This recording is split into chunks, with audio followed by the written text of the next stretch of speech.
You can now follow me on all my social media platforms to find out who my latest guest will be.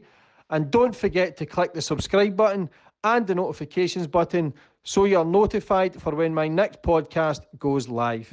All of a sudden he's pulled a fucking gun on him. I thought to myself, this is a bad fucking idea, you know what I mean? So he's looked at him, cool as a cucumber, gone, all right, okay. He's walked downstairs, gone, right, he's gone missing for 10 minutes, yeah. Well, everyone's flaring upstairs. He's come back, him and another member of the doorman.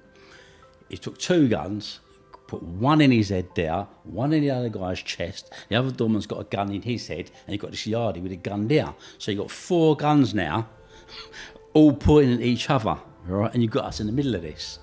And thinking, what the fuck? In Colombia, cocaine was $600 a kilo, okay? By the time it crossed in Jamaica, you could buy cocaine in Jamaica for about $3,000 a kilo. And, you know, so it was still a strong profit mark on that, you know. And obviously not as much, obviously, as places like Ghana, where there are low land boards and stuff like that. And because of Jamaica's proximity to the Miami, it was obviously slightly dearer. I guess, all right, so before putting myself back in prison, I'd say alleged, okay? I'd say alleged. In the region, say, 2,000 kilos a month of cocaine, allegedly, and in terms of cannabis, perhaps maybe £14,000. That's 7.5 tonne. Here we had something which everyone wants to have. We had a whole team of customs officers at the docks, and how that looks is basically a team of how it works is a whole team of unit. They basically control the docks. They're called fast team, freight anti-smuggling. So any container that comes through the wharf, they have to examine it, technically speaking, but they've got complete control over it. Now, for £1 million, they'll clear whatever you want, which in the big scheme of things isn't a lot of money, really, because you can load it with whatever you want.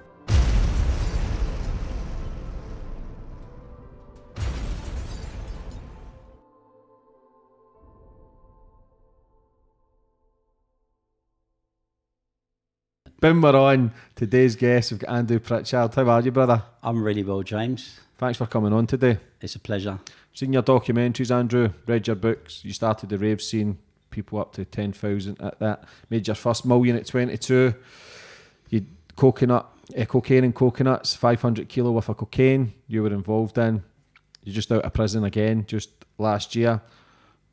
Fascinating story, Andrew. Very fascinating. Well, yeah, it's been a journey. But I think before we start the interview, something that's really important I've got to put out there is that any young person who listens to this today, the last thing I want them to do is think that this is a road to go on, because it can, you know, at parts seem quite glamorous, but it will end up bad. It will end up, you know, destroying your life and other people's lives. But, you know, it's a journey, and everyone goes on that journey, James, so...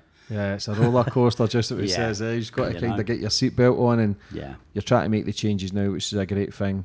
But I always go back to the start of my guest, brother, where you grew up and how it all began. Yeah, so to get my story, I think you have to go back a little bit further before I was born, because the fabric I became, the person I became, was a result of obviously who my parents were. And my mother, she's Jamaican.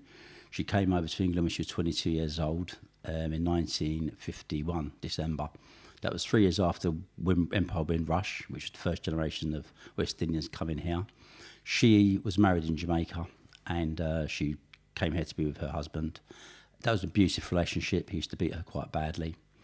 But she was a spirited person, very ambitious person. She wanted to help her people. She was one of the first Jamaican real homeowners, you know. Here in England, the reason being, one day they'd rented a house in Stamford Hill, had some friends there. They went to the market to buy some water coconuts. They were breaking them open on the doorsteps. The Jewish landlord passed by. He saw what was going on and evicted everybody that night. So her ambition was to not ever have a roof over her head that she didn't own herself. So by 1954, she bought her first house, which was on Homedale Terrace, and that was done quite ingeniously. She had a partner system. For those who don't know what a pardon system is, it's a bank basically, whereas you have lots of people who are working, who you have to trust, they have to trust you.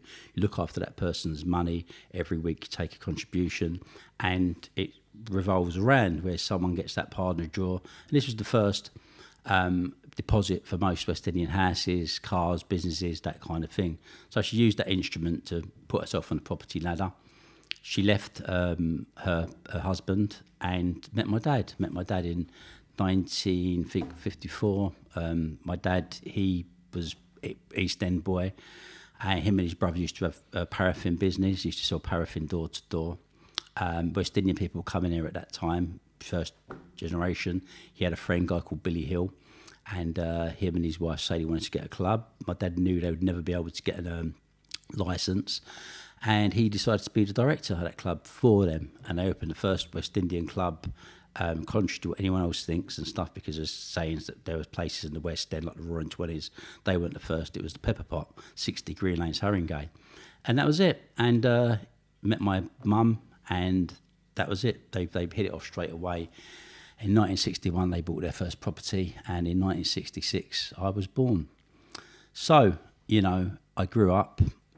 My parents are good, strong people, had very good, strong values. My mum and my dad was a bricklayer, master builder by this time, besides doing the paraffin.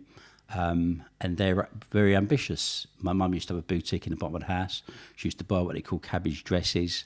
Cabbage dresses are when the catalogues put them out to the factory, there's usually a certain amount of cloth left over. And what the factory owners would do is they'd produce run-off additional dresses.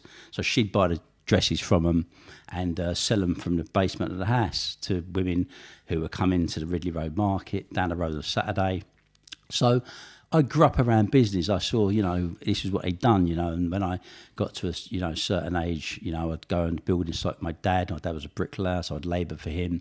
And I got familiarised with kind of the understanding of work, understanding the making of money.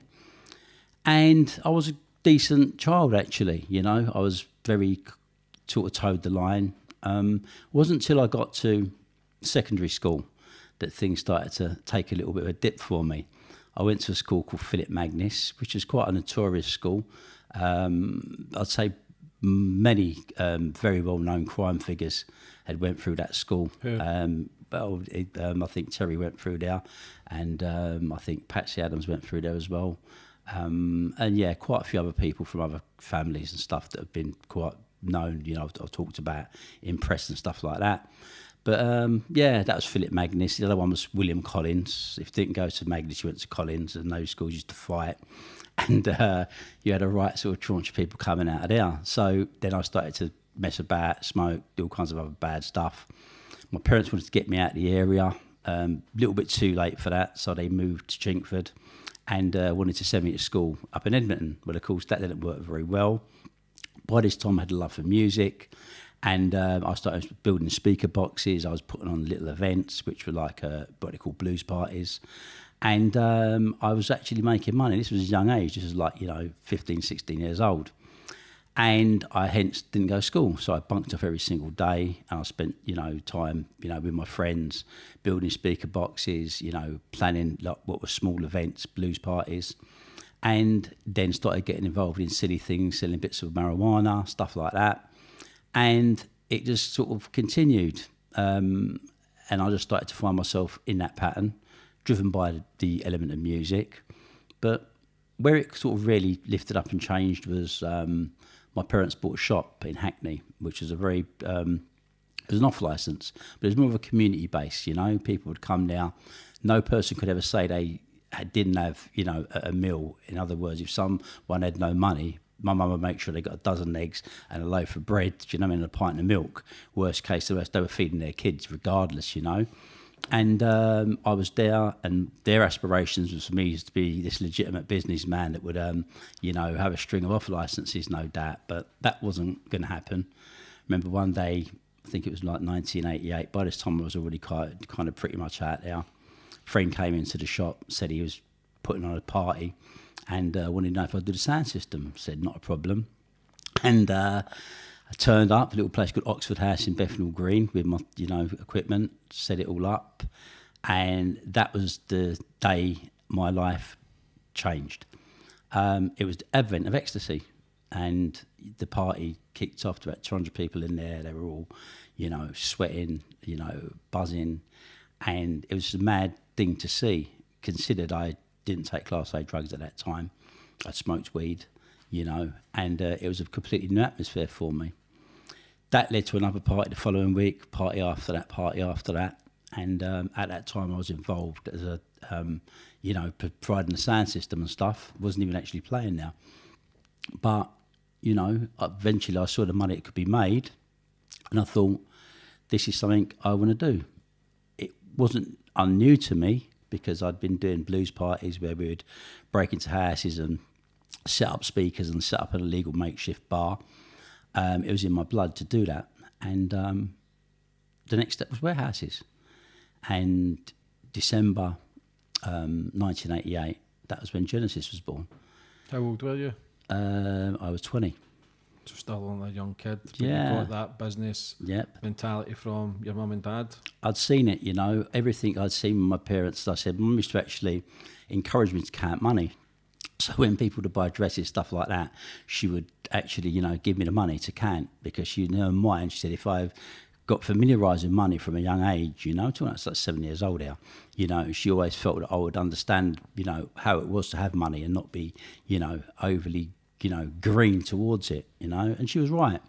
It did help me a lot. So what was it like then when you started Genesis, when people, 10,000, some say there's parties up to like 10,000 people, everybody loving life, full of ecstasy, MDMA, just what was the main objective again? Was it to get ticket sales and then flood it with drugs, or did you have everything like a business module? Was it just to cause a rave, make money? Did you realise how big it would be also? Well, the thing with Genesis, and this was what was quite mad about it, the parties before then were relatively quite small scale. So when we set up Genesis, it'd originally been done because we were actually genuinely interested in the scene. So we were, you know, attached to that scene. It was a great buzz. The atmosphere was brilliant, and obviously the money was, something which also, you know, drew us in. And the concept was to put on big events. It didn't start off originally to, you know, to turn into what it became. That just naturally, you know, as things kind of started to, you know, step up and get bigger and bigger and bigger, it grew organically. And the party started off, and where we found was a place called Leaside Road, which was quite an journey. It's in Hackney, old Springboks factory, and we went by there one afternoon. One of our partners, he'd found it and said, look, this warehouse, you know, it's like guy's got it in there, he stores tyres, and we can get it, it's completely legal, 500 quid. We saw the warehouse, thought this is a great spot. We put on our first event now, and it was a small party, but it went well. Interestingly enough, the second day we were in the warehouse, a guy walks through the door. The guy walked through the door, I recognised him because I was involved in that scene, as I said, you know, doing other parties, supplying equipment. A fellow was called Tony Costenhater. Anyway, Tony basically is very well-spoken English kid, you know, public school background. He marched into the warehouse, said, this is a great sort of warehouse you got here, and I want to do events with you. So it was a question of, well, you know, we were doing our own thing. He said, yeah, but, you know, I've got Sunrise, you know, and Sunrise, like, we can get like, he was getting like 700-800 people at the time, not big events, but they were growing, and he had a good crowd.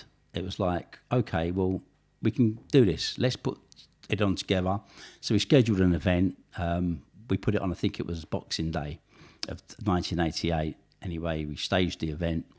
I think we had about 500-600 people there. It wasn't a bad event, but the beauty we had was the venue, the warehouse. It was huge. Just opened out layer after layer after layer. Anyway, we went again the following week.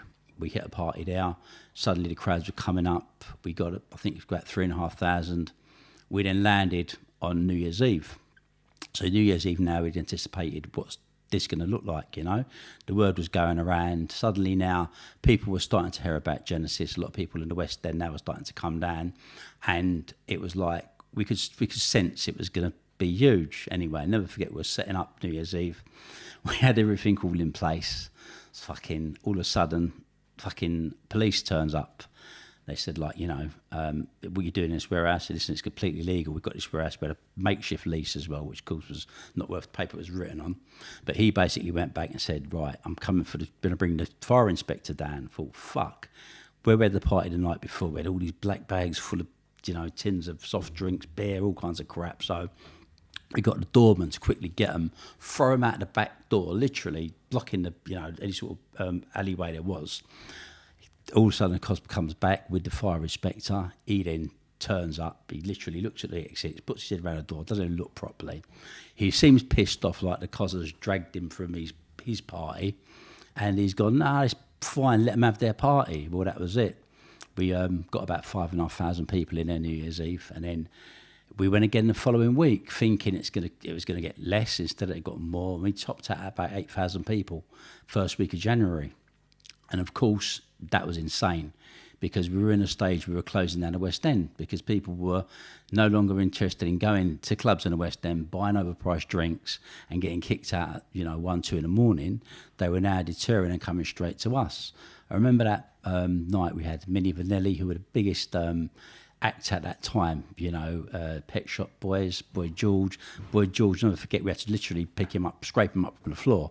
he was in a bad state, I tell you, you know.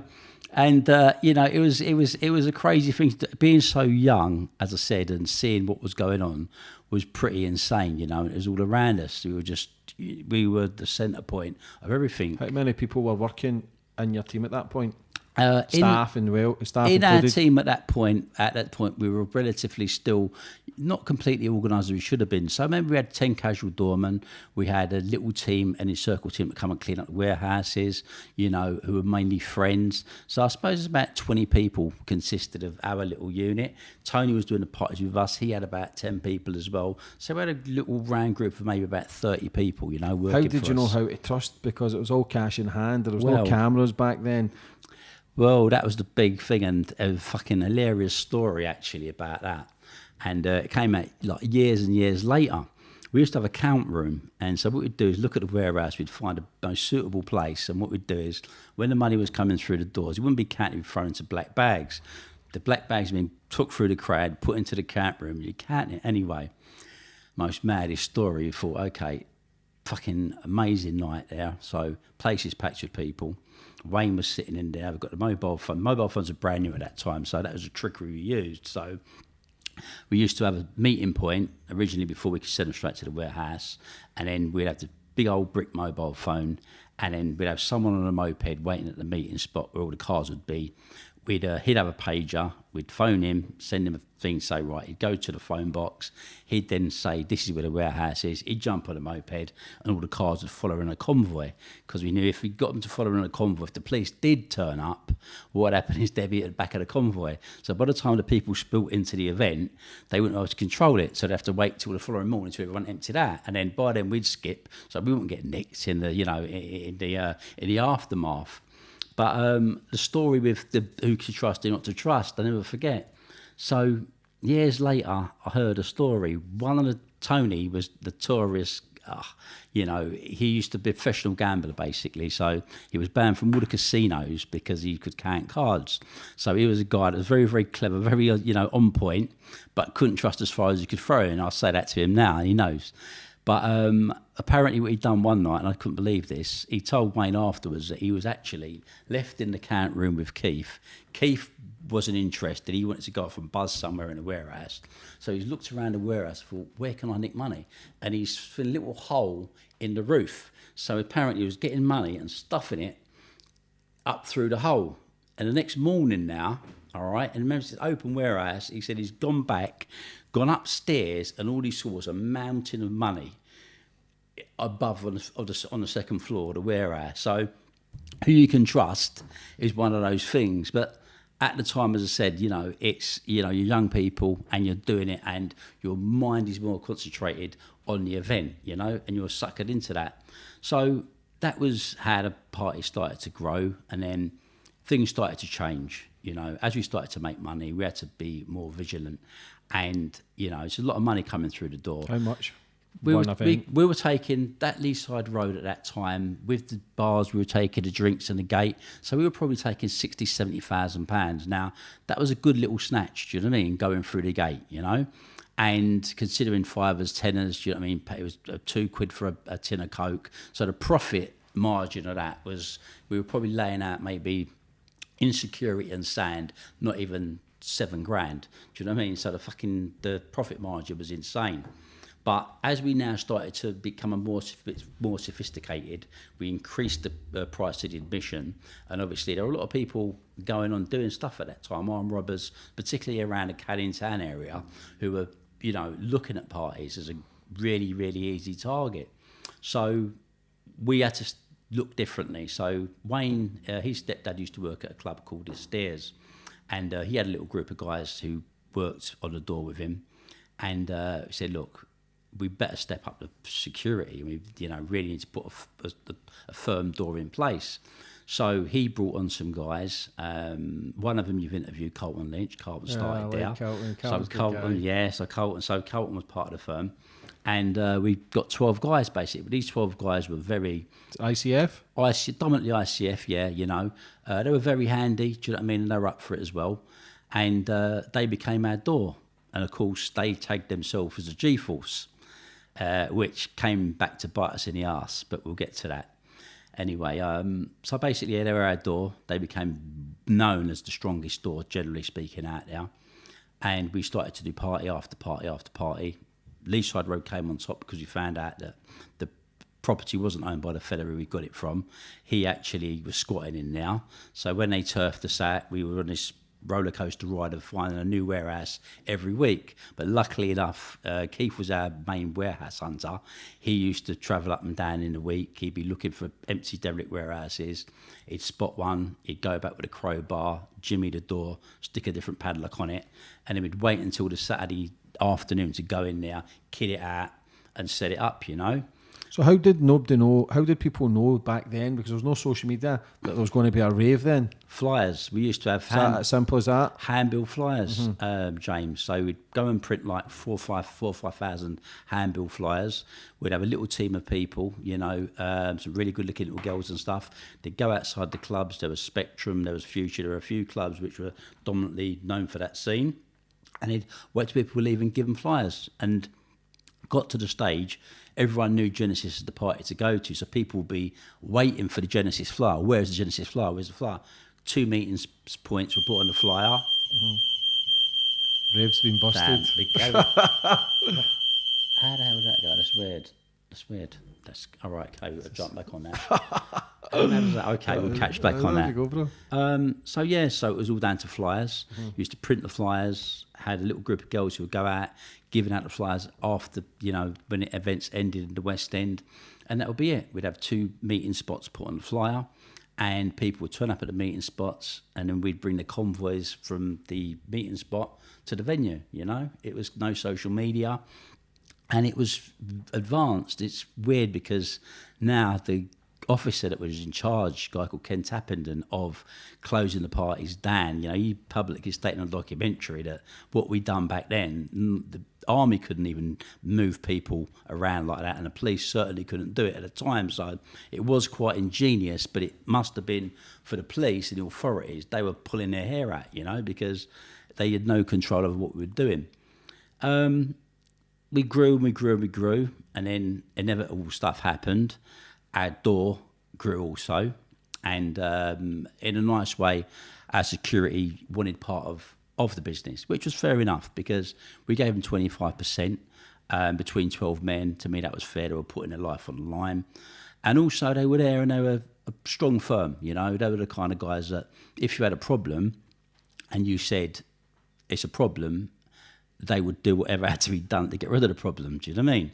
So that was a powerful move, you know, and they become very well known as a strong door firm. I'll never forget one Pacific incident, and it was a classic. I was reminded about it not so long ago. We'd done an event at a place called The Gallery up in Bow, and I'm not going to say particular people's names because I haven't spoken to them, probably won't mind, but, you know, one of our doormen, let's put it like, a very, very fertile guy, he'd explode at the drop of a pin. It was a question of some of the parties you'd be wondering, fuck, how's he going to beat a raver to death and throw him somewhere in the warehouse to be found? You know what I mean? Little thing could kick him off, right? So we went to the event. I forget, we've got this guy's got this warehouse, so we're talking to them upstairs and stuff. One of them's getting a bit sort of trumped up a little bit with him. All of a sudden, he's pulled a fucking gun on him. I thought to myself, this is a bad fucking idea. You know what I mean? So he's looked at him, cool as a cucumber. Gone, all right, okay. He's walked downstairs, gone, right. He's gone missing for 10 minutes, yeah. Well, everyone's flaring upstairs. He's come back, him and another member of the doorman. He took 2 guns, put one in his head there, one in the other guy's chest. The other doorman's got a gun in his head, and you've got this yardie with a gun there. So you've got 4 guns now, all pointing at each other, right? And you've got us in the middle of this. And thinking, what the fuck? One false move here, it is a bloodbath. Do you know what I mean? Guns go up left, right and centre. But that was what was to be expected. The scene started to get more and more and more explosive. And as the word got round, you know, that they were up for confrontations, the police got word of that as well. And then also it became a go-at for drugs because the parties were massive. They were growing and they were growing. And people realised pretty soon that if you could get into a Genesis party, you know, you could sell abundances of ecstasy, abundances of drugs, and make hundreds of thousands of pounds every given night. So that was inevitable, that Genesis was going to be one of those events what was going to be earmarked for people to sell drugs. But it wasn't just anyone was coming to sell drugs.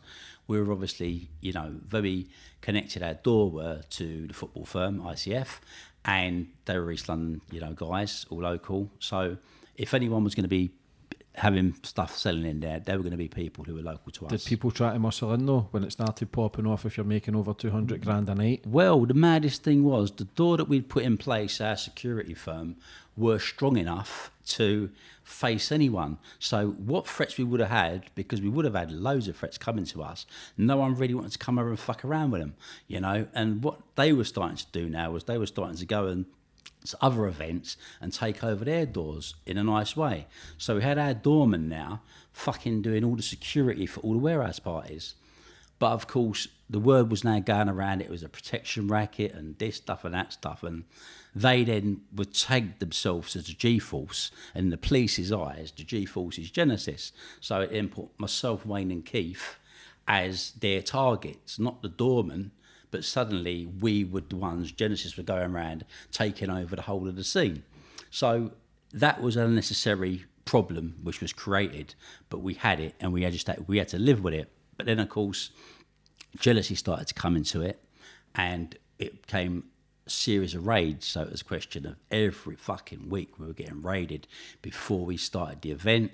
So there was information coming out internally from some, you know, one connected to our organisation that was giving us up, basically, you know. And we had a series of raids, and that just continued to happen until it basically brought Genesis to its knees, you know. And Tony, at that time, we severed partnership with Tony. Tony then went on to do some huge events and stuff, you know. And he had got a lot of publicity from the, you know, Sky News. And of course, the banger was the one he'd done in an aircraft hangar, where the Sun newspaper at that time, I mean, fuck knows how many people read it. 4 or 5 million people probably, and you know that part, it was on the front page of the Sun newspaper. I never forget it. The title was spaced out, you know. And when I saw that newspaper that morning, I thought, this is fucking it, man.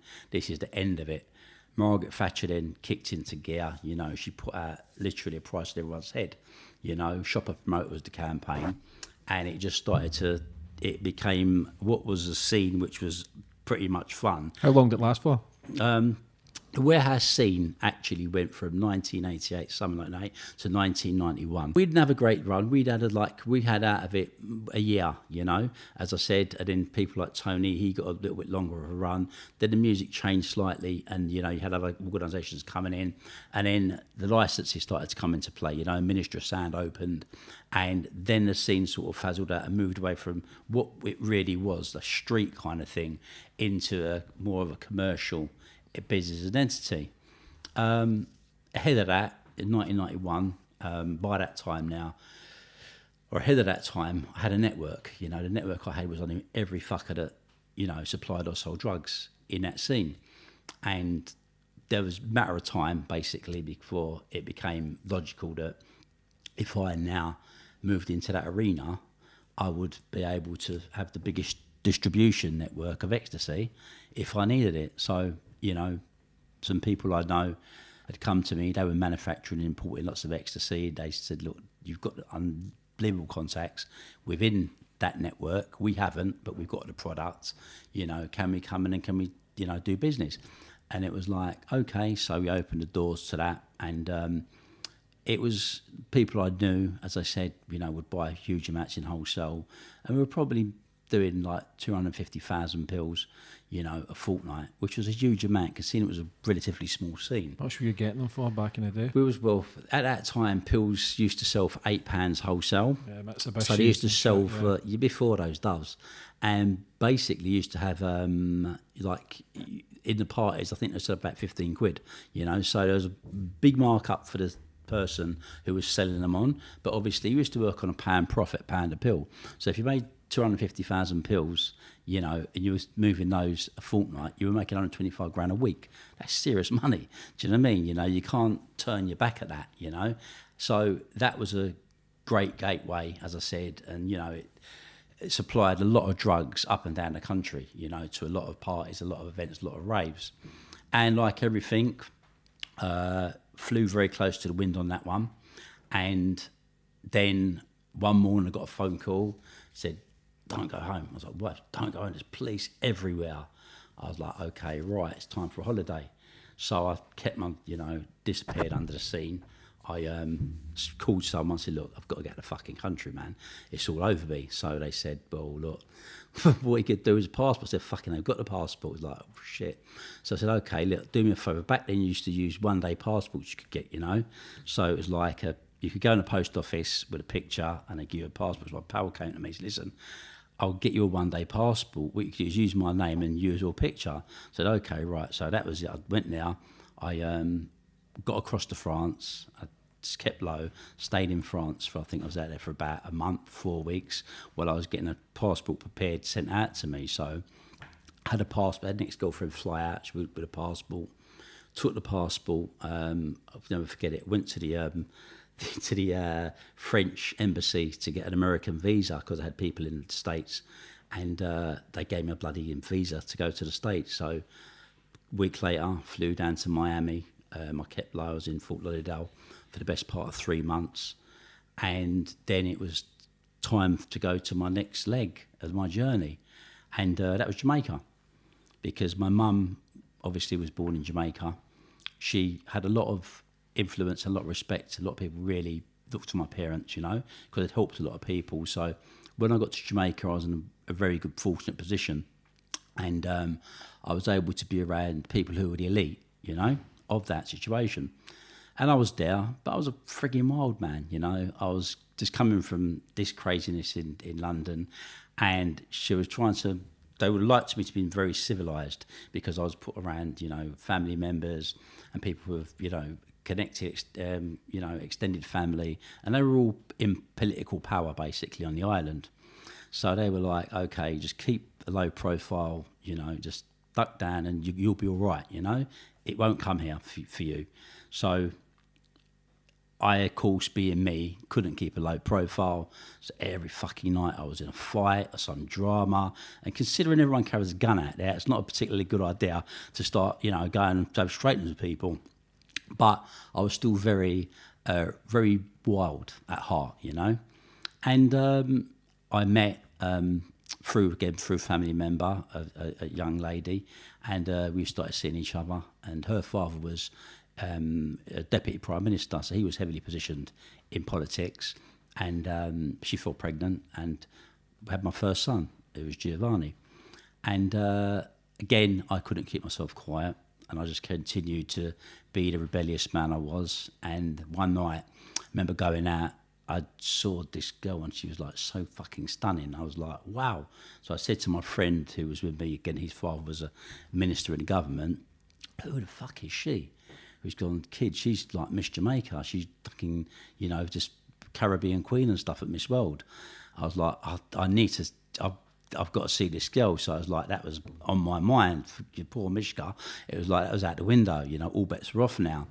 And I remember I hadn't seen her, and then I saw her again at a club we used to go to called Godfathers. It was like saying out of a Goodfellas film, you know. So it was like when we went in there, like grabbed the table, they brought the fucking table over to where the dance floor is. That whole kind of bravado. Managed to get her to sit down, and as fate would have it, her and her friend were there. They went up to go to use the bathroom, and as we're sitting there, because we had bottles of champagne and stuff on the table, two other girls had come and jumped straight in their seats. So she's come back out the bathroom, two girls are sitting in their seats, fucking almighty fights kicked off. And that was the beginning of it. She kicked one of the girls, I think, and broke her one of the bones in her feet. And that was not something, obviously, Miss Jamaica was supposed to be seen doing. But, of course, the root of the problem was me. And myself and Erica, you know, we got together. And, as I said, that was something whereas, you know, we had a really strong bond. And I thought moving from Kingston now, because I was in the heart of Kingston, I'd moved to Ocherius, which is by the coast. So we bought a place, and ironically, as mad as I can see, because this time I'm still, don't know if I'm wanted by the authorities in England, so I'm supposed to technically still be in a low profile. I'm not exactly low profile now, because I'm in the newspapers of being with Miss Jamaica and all that stuff's going on. And then I've moved to a place, and then to find that Vivian Blake would also live in there, and Vivian Blake was the guy that had created the Shower Posse, which is one of the most notorious gangs in Jamaica. Him and a guy called Jim Brown, you know. So Vivian, he was wanted to be extradited to America. Jim Brown had been, well, supposedly burnt to death in his prison cell while waiting to be extradited in '92, and Vivian was, you know, keeping a low profile, you know, careers, as were several other notorious people. They seemed to all buy places in the same complex that I'd bought a place, you know. So I was more or less in the belly of the beast. And then what did I do next? I wanted to make money, so I started to import cars. And of course, I realised I could circumvent the customs duties down there, and that was basically you used to pay 240% to import a car. That was a duty you'd have to pay on it, foreign car. So I'd realised, after speaking to someone who worked at the wharf, I could do bits and pieces like bring the clock up, put some old tyres on it, do some little tricks and stuff. And what they would do is they'd be able to seriously undervalue the cars for me. So I was in a position, getting friends send me up cars.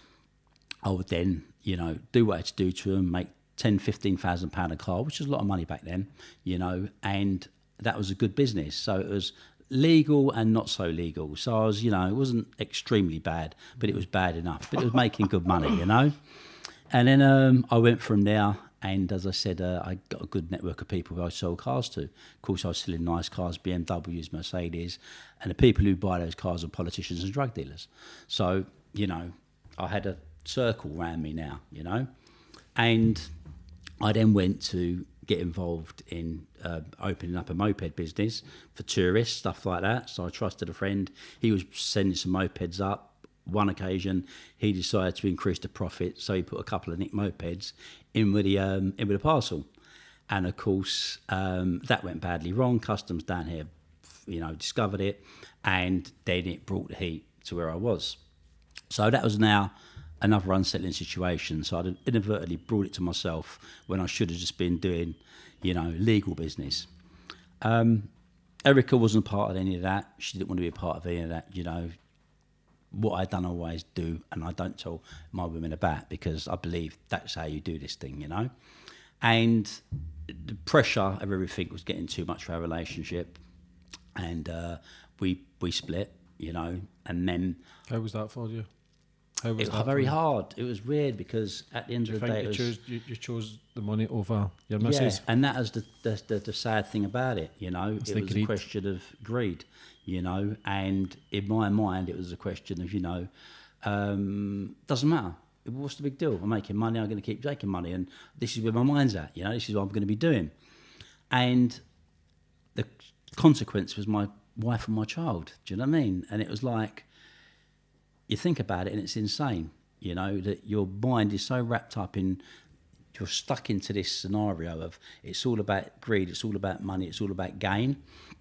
And that was it. And I guess at that point was really when I started to, you know, step into a different, different level. And then it wasn't long before I'd realised the contacts I now had at the wharf, clearing cars and motorbikes, were incredibly good contacts to have to ship out other products, you know.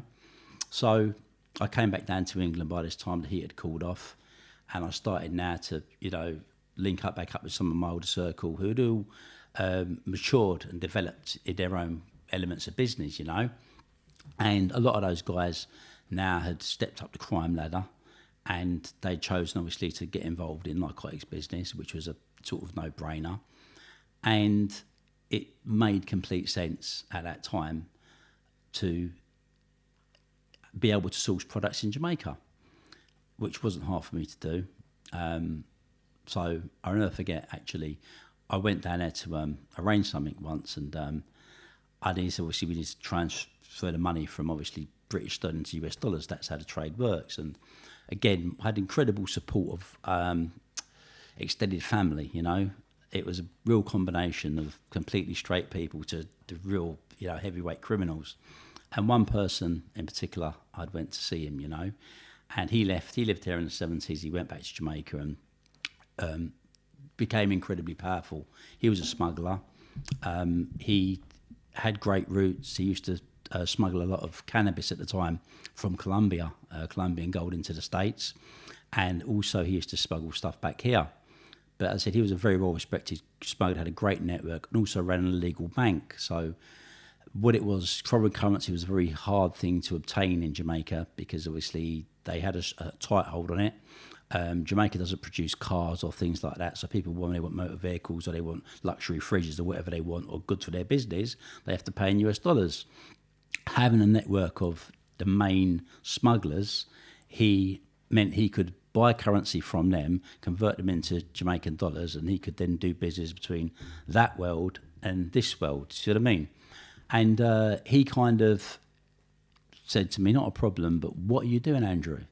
And I was like, I'm doing this. And he was like, you're going to get yourself killed. This is Jamaica, you know, and you're talking about running around doing this. If you're going to do this, he said, not that I want it for you, but he said, I'm going to school you, I'm going to take you under my wing. That was a huge thing because this guy was one of the most powerful smugglers in the whole of the Caribbean. And he'd retired effectively, you know. He'd smuggled heavily in the 70s. As I said, out of Colombia, he had a series of boats. When the trade went from cannabis to cocaine, that's when he left it. And he, as I said, just gave it up basically, you know. But his understudies, they were guys who basically were happy to take the contacts in Colombia, and they obviously started to get heavily involved with the cartels and smuggling the cocaine. I think in 1990s, I think 20% of all the cocaine in Colombia was transshipped from Jamaica. So if you get an idea of what you're talking about not just Medellin cartel or the Cali cartel, you're talking about every drop of cocaine, 20%. You're talking about hundreds of tons of product passing through Jamaica. I remember people buying fishing vessels because, not to catch fish, but they would go out because on the sea because they'd have these like little man-built submarines they'd build in Colombia, load them with coke and try to get them through, or go fast boats from off of the tip of Honduras into St. Elizabeth. But of course, when the DEA put up a helicopter or whatever, they'd throw all the stuff off. Or if the submarine would, take to the water, they'd float up. So you'd have hundreds, sometimes thousands of keys of coke just literally floating in that part of sea. So people that had boats would go out literally just looking for cocaine floating. Do you know what I mean? People were watching this now, fucking getting boats. How much was it for a key of coke in Jamaica back then? Back then, in Colombia, cocaine was $600 a kilo. Okay, by the time it crossed in Jamaica, you could buy cocaine in Jamaica for about $3,000 US a kilo. And, you know, so it was still a strong profit mark on that, you know. And obviously, not as much, obviously, as places like Ghana, where there are low land boards and stuff like that. And because of Jamaica's proximity to the Miami, it was obviously slightly dearer. But as I said, it was in abundance, you know. So it was the home, really, of cocaine, which was the home of marijuana prior to that, you know. And I had contacts, as I said. I had people at the wharf that I knew could easily, you know, send products if I needed to send products. It was a question of having people here who could then, receive it and distribute it, yeah. So there were lots of people here who'd worked in the markets, you know, and perishable goods every single day were travelling, you know. They can't get stopped, really, you know, otherwise they'll go rotten. That's the idea of perishable goods. So we've got companies bringing in bananas and mangoes and yams and everything you could possibly imagine. There's a whole cycle, a whole potential of products just coming through day in, day out, day in, day out. So it was really good for me because I could sit in Jamaica, you know, at a nice, safe distance. You know, people could be here, and it was a question of just keeping things flowing, you know. And that was something which became really, really natural to do. And it was fun because it was like fucking fun. It was a question of a great life, and you were actually separated by one, and you were dealing with people in Jamaica you could trust, you know, who were real people of serious power. You know, what happened here was a different story. You know, you got what you had to get down here. You just got to take care of that side of the business, and it's in their lap, you know.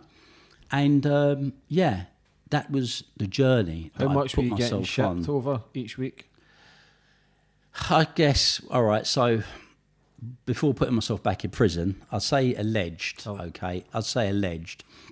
In the region, say, 2,000 kilos a month of cocaine, allegedly.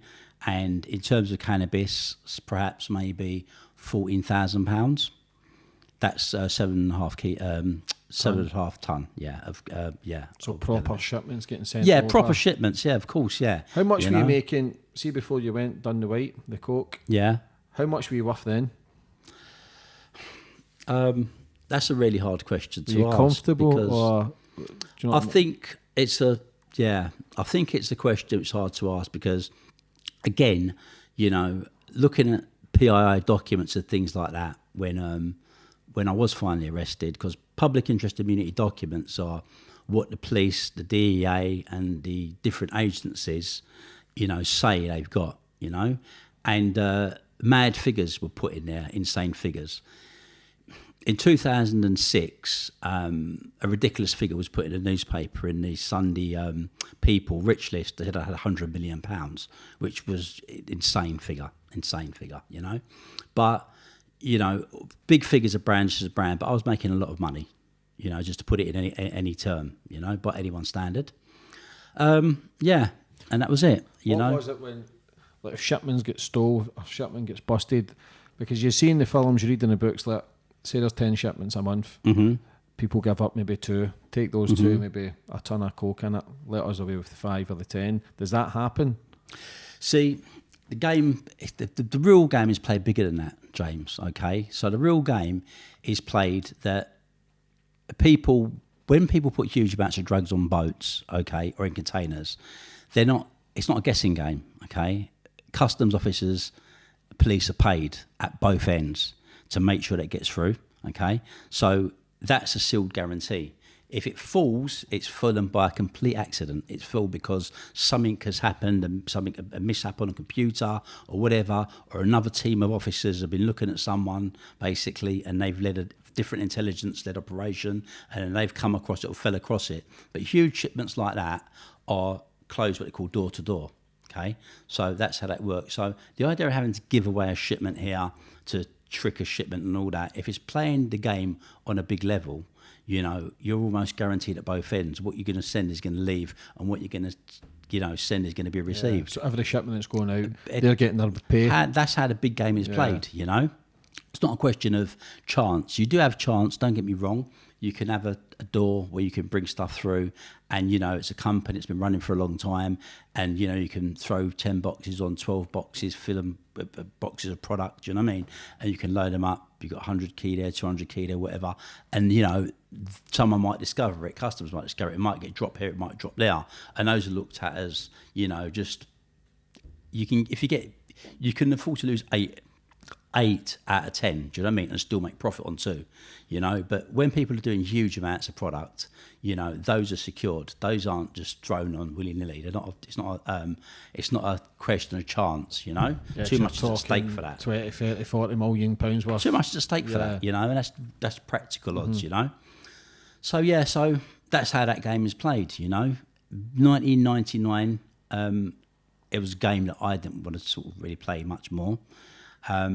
So I wanted to get back in the music industry, and as a child, as a young person, shall I say, I used to love the idea of urban music festivals. There was only one which was worth doing, and that was Reggae Sunsplash, you know. And again, I had a member of extended family that was actually connected to that event. So in I think it was 1998, we tried to do a festival here, which didn't happen. And that was a dance festival, and I thought, I want to go and I want to do Sunsplash. I want to do this. I want to just bring this back to London, you know. So I went down to Jamaica and had a meeting, and I spoke to him and said, look, we really want to put this event together and bring it back to England, because they'd had it here before. That was in, I think it was 1987. They had an event at Crystal Palace Football Ground. They had it the following year, and then the year after they went to Clapham Common. It was huge. Over 100,000 people turned up to Clapham Common, you know. So it was the biggest event, festival in Britain that year. And it got closed down because it was just too much for the police to handle. You know, as dominantly Afro-Caribbean people, the police had a big problem with that. And every excuse in the book was used to close it down for it to happen again. So bringing it back was a really big thing. It was a massive thing to do. So I thought, here we go. So they agreed. They formulated the original team that was used at Sunsplash, and I had to then bring all the old guard out of the woodwork. So started off with a weird thing in the world. A guy called John Burroughs, OBE. This guy was director of Capital Radio, and I think his brother was head of the regional crime squad in the Midlands. And I was like, there I was, do you know what I mean, ducking and diving and running around. Now I was going to be springing to the table some of the most respectable people in the country to put this festival on. So that was the journey we went on, do you know what I mean, and stuff. And along that road, it was colourful. Let's put it like that, you know. How meetings. come? Well, it was a question of meetings with the police, because you're sitting down with the police and the fire brigade and, you know, all the necessary authorities, because you're going to put a licence on, James. So it's not an underground rave where it's just a free-for-all. This is more planned, illegal. You're going into stuff. The Queen's Park. It's a Queen's Park, and bringing 50,000 people in there. And as bad luck would have it, we had 2 bad fates of luck. The first bad fate of luck was a war had been started. There was a spate of shootings, you know, and they were classified as black on black yardie gangland shootings. So it's 13 shootings in told in a short spat of time. So the police was like, there's no way this thing's going to be a bloodbath, right? And it was like, look, it won't be a bloodbath for the simple reason this is a family event. There's 3 generations coming out. There's going to be grandparents, there's going to be parents, there's going to be children, right? And there's one thing in our culture we don't do. You don't cross in front of your grandparents, right? And they were like, that's nonsense. These guys are ruthless. They don't care. It's not going to work. I said, no, it is going to work, right? We understand our culture, and there won't be incidents like you think there's been incidents. So anyway, we've had loads of meetings, community meetings. Mum was very influential with it, and we met a lot of senior people who were in the community, you know, Holston, Brixton, all from different sets. Said, look, it can't happen. Not there, it can't, because if it happens, it's the end of something which is a great legacy. I mean, Bob Marley played on this event. Stevie Wonder played on this event. You know, it meant a lot to our culture and to our people, you know. So we'd convinced the police the event would go along. We got a licence, 50,000 people. Then we had a guy called a nail bomber that was going around putting nail bombs everywhere, aiming at ethnic communities. So now, not only have we gone through the whole spate of black on black shootings, now we had a lunatic which is walking around planting bombs. So he thought, this is a prime target. Anyway, it was back to panic stations. Anyone who wanted to be involved was getting very, very shaky about the event. Thank God he got arrested prior to the event. They caught him. So the event went ahead. That was it. The event pushed forward. We had an amazing event at Victoria Park without incident. And the ground was laid, you know, it was laid. This would have now been there to compete with Glastonbury. We were stepping it in, and that would have been the end of it, you know, and that would have been me hanging my boots up and saying, right, legit, I'm on this road. Mm-hmm. But, as they say, the road to hell is paved with good intentions. Could you not have just retired in Jamaica? Yeah, many times. Many times. So what happened then after that? What happened there? After that incident, basically, the festival, you know, was off. The grand, we were in position, we were in place, and someone came to me and said, "Look, they've got something right, basically, and you know, would I mind sort of, you know, making sure that it's all right?" I said, "It's not a problem," and stuff. Anyway, they were involved in cars. We were involved in cars at the time. It was quite funny, really. And what they would do was they were getting cars in from Europe, and the cars were kind of ringers. And what they'd do is they'd basically break them down and ship them elsewhere. So how it actually came about was, and this is the most funniest thing in the world, he came to me with a, forget what it was a top of the range Mercedes, and he said to me, "Look, you know, what do you think of these?" I said, "They're beautiful cars. In fact, what we done was we had Wyclef Jean come over for the festival, to play at the festival, who was actually driving him around in one of them. So we had Wyclef driving around in a ringer. If he'd been stopped by the police, I'd love to have seen the headlines on that one, right?" Anyway, one of the cars was sitting on my drive. One morning, I got a knock at the door, bam, serious crime squad come through the door. We're investigating stolen motor vehicles, and that was it. They'd been watching The Office, they'd been watching the comings and the goings, they'd been onto that little network of people who were ringing cars, and it then came straight to me. That was it. Okay, so arrested unceremoniously, taken to the police station, and now I've got a ringing case on me. Anyway, the police had come down, I think it was from Southampton, because that's where the cars were being shipped from. Anyway, during this window now, they had me on bail. So when I sat on bail, it was a question of waiting for the next court appearance, waiting anyway. During that gap, I got released from bail. And it was like, I'm released from bail. I've got a passport. It's fucking cold here. It's miserable here. Jamaica, here I come. Again. So there I was, back on a flight, back home in Jamaica. And of course, needless to say, didn't take long. The sunsplash thing obviously now was out the window. You know, that couldn't happen, especially not given the circumstances. There's no fucking way the police were going to give me a licence, do you know what I mean? So just went back to what I know. And that was a journey. It was a question of same old people coming down on a regular basis, talking to me, facilitating things, you know, and just constantly having the door open, you know, back and forth. And that journey happened until in 2000 and I think it was 2002 I came back.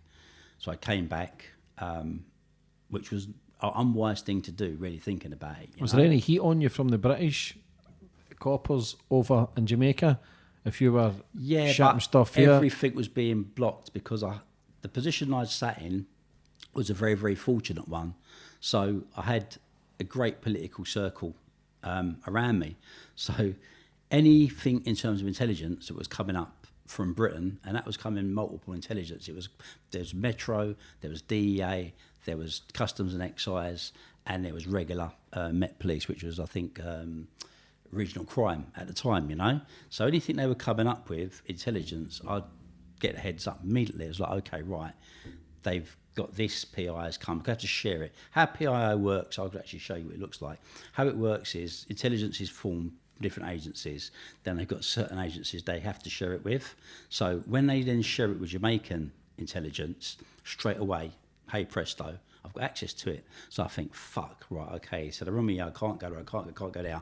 And you just play that game, moving moving a penny around the board, which was what I'd done incredibly well. So that was how I managed to keep myself basically always one step ahead. Anyway, I came back down here and the skies. I had more fucking passports than the passport office. Why did you keep coming back? Because it's the constant Buzz, what? Greed? Just change? You miss it, as mad as it is, you miss it. And your parents is a great thing as well. When your parents are alive, you've got a family. Coming from a family, you want to do it. And just stories with a fucking passport. I'll never forget one day, it was absolutely a madness. I've got a passport to come back from down there to go back up there. And we've arrived there, booked into a hotel down in Jamaica, and I've given the woman the passport at the desk. I was sitting down now, talking, and she's calling out this name, Mr. Dominic, Mr. Dominic, Mr. Dominic. I completely ignored what Mr. Dominic is. She's getting louder on the tannoy. I said, fuck, that's the passport. So I ran up to the thing. I said, I'm really, really sorry. I said, I didn't hear you and all that. She goes, no, Mr. Dominic. She said, oh, the passport. So checked me in and all that, right? I should know it was coming. Because prior to this book, this book I've been using, but then a friend of mine down there, the picture was coming out a little bit. So a friend of mine down there came and said to me, look, I can fix that for your hand. I take out the page and they'll replace it. So anyway, paid him, got the thing fixed, right? So I've gone down a bit. But I looked at the back page, it was slightly off colour. It was like more of a lighter purple than the other two. I'm thinking, fuck, that's close to the mark anyway. So I've down in Jamaica, that was the first call. It should have been a warning sign for me. Anyway, when I'm leaving the island now, I've got to the passport desk, and the girl's gone, Mr. Dominic, she said, got a problem with your passport. So I've said, oh, what's the problem? She's gone, did you get it anywhere issued like a different passport? I said, no, got it from Petty France. Because I've got to say go from Petty France. She's gone, there's an issue. She said, it's not passing our check. I said, well, do a different. We've done 4 different checks, she said. It's failed every one of them. I'm thinking, fuck, right? So my pal's gone, right, it's just scoot. I said, no, fuck it, let me persevere. So she's now on the phone to British and all that. So she's gone, okay. She said, I said, listen, I'm going back today, right? I said, I don't know what you're doing. Passport's good, so I'm blagging it. So she's gone, okay then. She's gone, I've just spoken to British Customs and they said they'll deal with it at that end. I'm thinking, fuck, right, this is worse now, right? So I'm thinking, do I leave the airport or do I go? So I thought, all right, fuck it, I'm going to go for this. So get put on a plane, we're seated, thinking, okay, now I'm thinking, fuck, there's a 7.5 hour flight.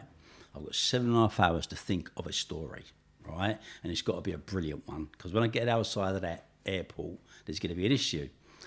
So anyway, I'm waiting now for the police to come on the plane as we land. Anyway, I see 2 police come on the plane, thinking, fuck, they're for me. Walk straight past. There's some guy, some poor geezer, he's been obviously deported or wherever, they brought him back, so he's handcuffed, he's walked down the gangway. I'm thinking, my luck can't be that great. So I'm walking down now, James. When I've now got to the passport control, I've seen 2 people, an old lady and a young guy. Now this guy's staring at every single passport, he's looking at them all really, but she's really lackadaisical. So I'm thinking, right, I've got to jump in her queue, I've got to find that way in. So anyway, as I'm trying to move from one to the other, fucking the guy starts calling me. So I drop the passport to give myself more time, hoping someone else would walk round me, but he's insisting to call me to the thing. Anyway, I think, fuck, so I walk up there. As soon as he sees the passport, he flicks it back, looks at it like that, goes, you mind sitting over there? Straight away, now the game's up. So I'm sitting down, give me there for 10 minutes. Then he says, oh, would you mind coming out? So he walked me into this room. This is the most maddest place you'd ever see in your life, right? It's in the airport, and it's a holding bay, basically, forever. Now you've got loads of Chinese guys who've got the passport. They throw their passport away when they board a plane, so they've got no identity where they are. You've got a lot of Africans, Jamaicans. You've got every race on earth all in this holding room. But there I am now with this deep Cockney accent. So they're trying to figure out, what the fuck is he doing here? It doesn't seem right, but they can't quite put their finger on me. So anyway, when I'm sitting there now, I've already got my brief on what I'm going to say. So this fella comes back in. He's got a big fucking folder in front of him, right? Anyway, he drops the folder on the desk. So as soon as he drops the folder on the desk, I think to myself, right, so I take the ball by the horn.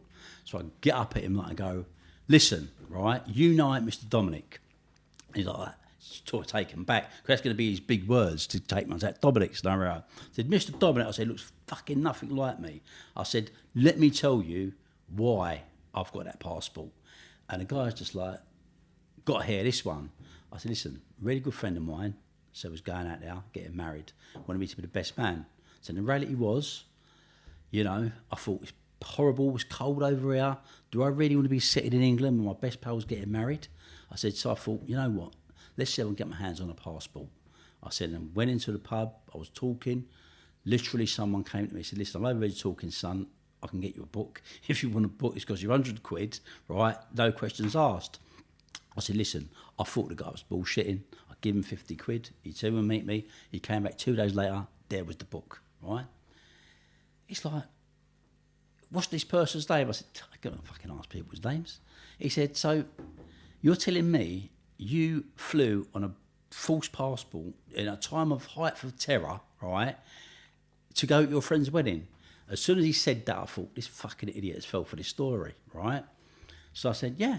I said, what would you do if the ball's on the foot? He said, I certainly won't do nothing like that. Anyway, he's gone in a huff and a puff. He's left. Now I've got 2 police about an hour later that have come into the holding area. So everyone now sees these police come. Everyone's frightened. They think they would come for them. But I don't know if they've come for me. Anyway, they take me out of there into the police van on the way to the local police station. So on my way to the station now, I get there. So now they're trying to pry me in the van. So they're saying to me, so hold on, so why would you do something as mad as that? Why didn't you just sign your own passport? Now I'm thinking, I've had all these previous warrants out for me. A lot of times transpired now, right? Fuck it, I'm just going to go for it. I said, well, to be honest, with you, my passport would have expired, which had expired anyway by this time, right? I said, and they told me at Petit France it would take me at least like 8 weeks to get one back. My pal was getting married, and I just went for it. So the older guy goes, what's your name? She took my name now, and now I'm expecting they're going to fucking, it's going to flash up, it's going to be fucking all kinds of things going on. Anyway, nothing, no handcuffs, no additional questions, all staying down the line. So I'm like, okay. I said, am I in serious trouble then? Right? So they're gone, you could have been in serious trouble. You can go to prison for this. Next thing he's come out with, do you know what a caution is? And I'm thinking, there's no fucking way he's going to give you a caution for this, right? Yeah, you're getting 2 years for a passport, right, James? So anyway, I said, no, what is a caution? He's gone, listen, he said, if you get a caution, he said, and you get in trouble again with the police, he said, you break the caution, he said, you'll be in prison. I said, no, you're joking, right? He's gone, it's serious. I go, completely serious. Anyway, they've pulled me out the station, right? So I now know I'm in the clear because I've got no flags up on me, right? Second thing now is they give me a caution and released me. So I'm thinking, fuck, they've made a mistake here. They ain't dug far enough. Do you know what I mean? So I call this cab, get into this fucking cab. The guy starts off, as he pulls off, the frigging car breaks down like 2 metres from the police station. His fan belt's gone. So he's on the phone to the AA. They're getting on the big long thing with him and all that, and I'm panicking. I'm looking in the back window thinking any fucking minute they're going to go, hold on, but you just let that geezer go. We want him to question for this and for that and the other. Anyway, so I'm sitting there panicking, and then all of a sudden, finally AA's come, fixed this guy's fan belt, and I've managed to get back to the manor, you know? And I thought to myself, fucking hell, you know, there's a God out there looking out to me. So what I do, it just seems that I cannot get myself nicked. Whatever happens, I always find my way out of it, right? And this is where the false sense of security comes now. So when things like that happen to me in my life, it just excels James. And all it became was a worse and worse and worse journey. Feel untouchable. Felt untouchable. And of course, no one is untouchable, okay? And the breaking point came, finally, in 2002. And that was a big breaking point because here we had something which everyone wants to have. We had a whole team of customs officers at the docks. And how that looks is basically a team of, how it works is a whole team of unit. They basically control the docks. They're called fast team, freight anti-smuggling. So any container that comes through the wharf, they have to examine it, technically speaking, but they've got complete control over it. Now, for £1 million, they'll clear whatever you want, which in the big scheme of things isn't a lot of money, really, because you can load it with whatever you want, right? So the scheme is this: container leaves the point country. You give them the serial number. That means it can't be touched by Coast Guard while it's on the water. When it gets here, it arrives at the dock whatever time of night it is. They then lift it, basically. So what they'll do is they'll put it in for X-ray. X-ray is the most primitive thing in the world. So an X-ray in this day and age is a lorry comes by, it pulls up beside the container, something called a boom arm, which is an X-ray, goes through the front and the back of it to see if anything's in it. One guy sits in the back of it with a screen. He only takes a photograph if they discover something. But hey, presto, it's loaded, but he just says nothing, doesn't he? So there's no photograph taken, and he clears it, right? And once you've got that piece of paper that said that container's cleared, lorry comes, picks it up, takes it off the wharf, and you're gone. That's as simple as that, right? That's the system. What happens if the police stopped after he's left? Does that piece of paper still give him the all clear? No, because once you're on the wharf is the wharf. It's a secure area. Mm-hmm. If that lorry driver then gets stopped en route to where he's going, you're fucked. Do you know what I mean? Because at the end of the day, but remember, they're going to have to unload a whole bloody container full of goods. Do you know what I mean? It's not an easy task to do. And the containers are still sealed anyway. So the probability of the police stopping it is more than highly unlikely, because as far as they're concerned, it's still travelling, in bond, effectively. So this was a system we had, best system in the world, until one of my co-defendants, he decided to make himself very busy. And when I say busy, what he was doing basically, he was touting for work other places. So another team of officers now, a completely different unit, they are on to him and his activity. So when the container's coming now, a container arrives at the wharf, it's then marked up that it's been cleared. So then I get a phone call, say it's been cleared. So on the phone, it's cleared. Now they've picked up something's been cleared on the wharf, but they're still waiting for something else, which is what they think is on the water, what they're following him about. Anyway, hey presto, they go down to the wharf and they start looking in containers, but they're looking for all the containers what are connected specifically to him. Anyway, one of the officers, who's obviously leading the case, he thinks, all right, this is quite a capable little team. So what they then do is say, right, let's now check containers that have actually been cleared. So, of course, they then go to the wharf, they start to look for containers that have been cleared, they break the seal, and half a ton of coke falls out on them, all right? So now what do? Because you've got a whole team of customs officers that say it's been cleared. You've got another team of customs officers now that have discovered it. So that's a catch-22, because if they suddenly turn around and say, well, actually, you're involved in it, so we're nicking you, it's a case of corruption, and they're in charge of clearing product, which is potentially evidence, so that's never going to stand up in court. There's a billion ways out of that. So they decide they're going to collude together. So they collectively now fucking join ranks, and they declare, right, we've discovered biggest shipment of cocaine at that time in the country to get the glory. And of course now we get the signal, it's been cleared, and arrive at the market, and customs then suddenly jump in from everywhere, and that's it, unceremoniously nicked. Anyway, that's the journey, bang, taken to Wandsworth, six-handed, on the fucking news. So by the time I call my solicitor, actually prior to that takes the customs ass, call solicitor, poor sod, he comes down, he's gone, I've gone, been nicked, he's gone, yeah, I fucking seen it over the news. Right? So I'm like, okay, right. He said, look, he can't talk in here. He said, this place is bugged to fuck. He said, just don't say a word, right? You're not going to be remanded. He said, I'll come and see you on a visit. We know the routine, schedule, call down, remand, bang, anyway, sorry, Wandsworth. Now I'm thinking, fuck, this is a tricky situation, but how could it have happened? Do you know what I mean? This wasn't supposed to have happened. Anyway, when I get there, I'm like, comes for the first legal visit, I'm like, look,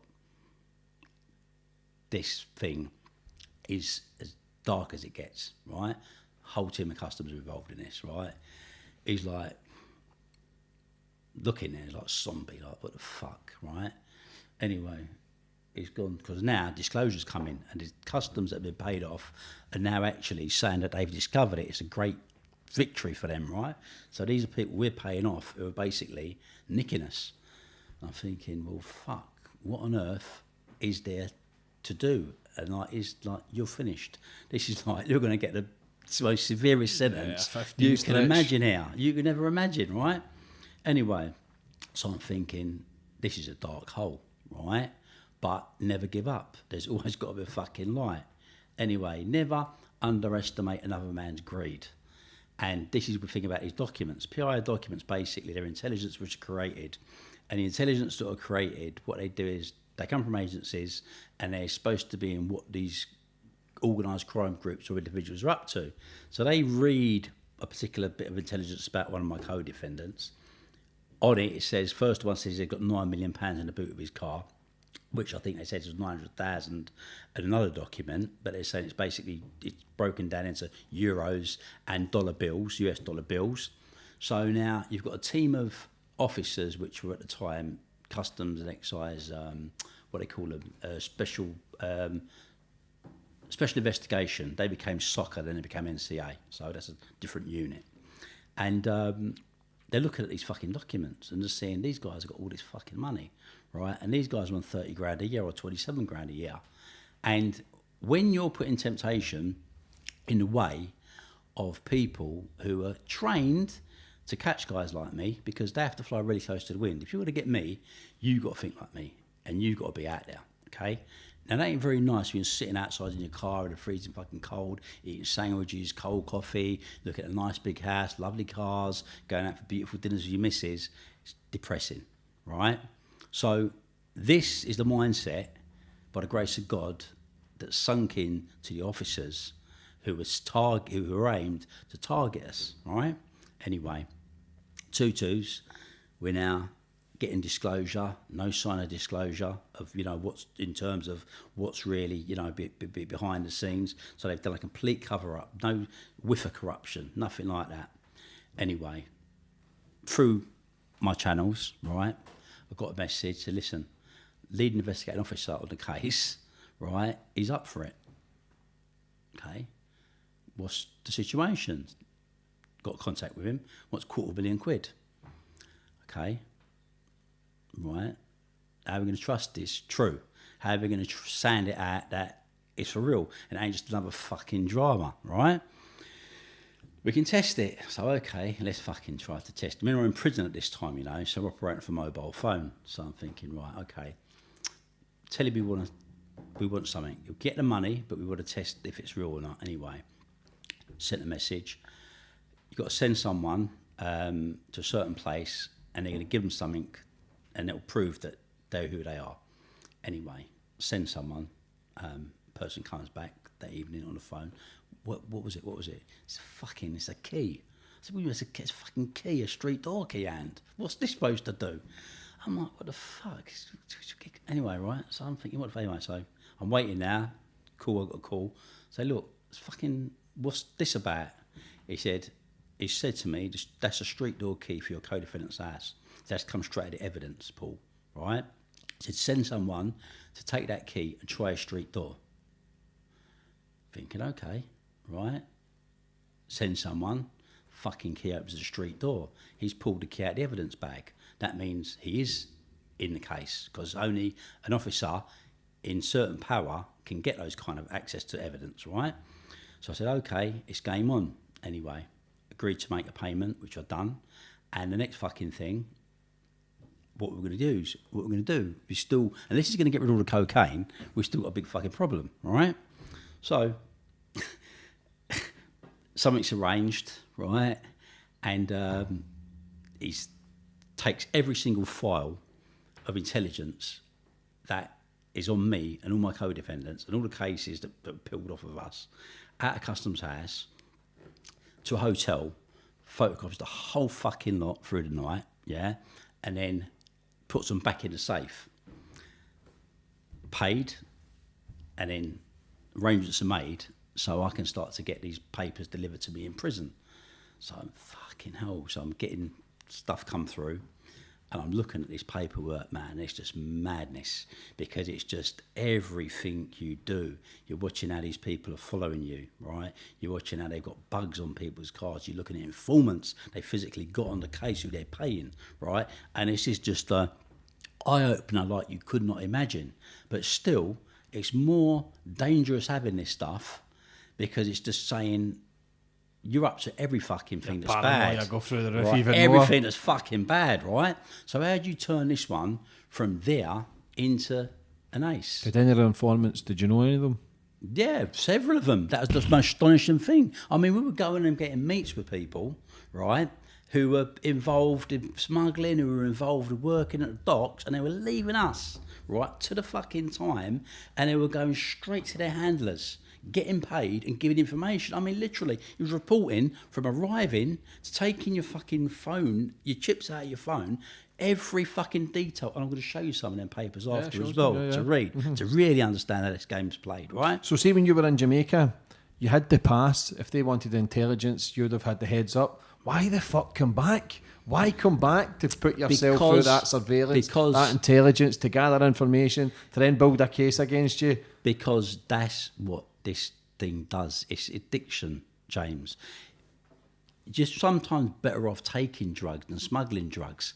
The addiction's less, because this is what it does to you. You get, and this is where the criminal lifestyle comes into people. You get so obsessed by it, okay, and you get so drawn into it, right? You think you're invincible, you think you're untouchable, but you're not, okay? And you're driven by greed, you're driven by ego. All of those things drive you, okay?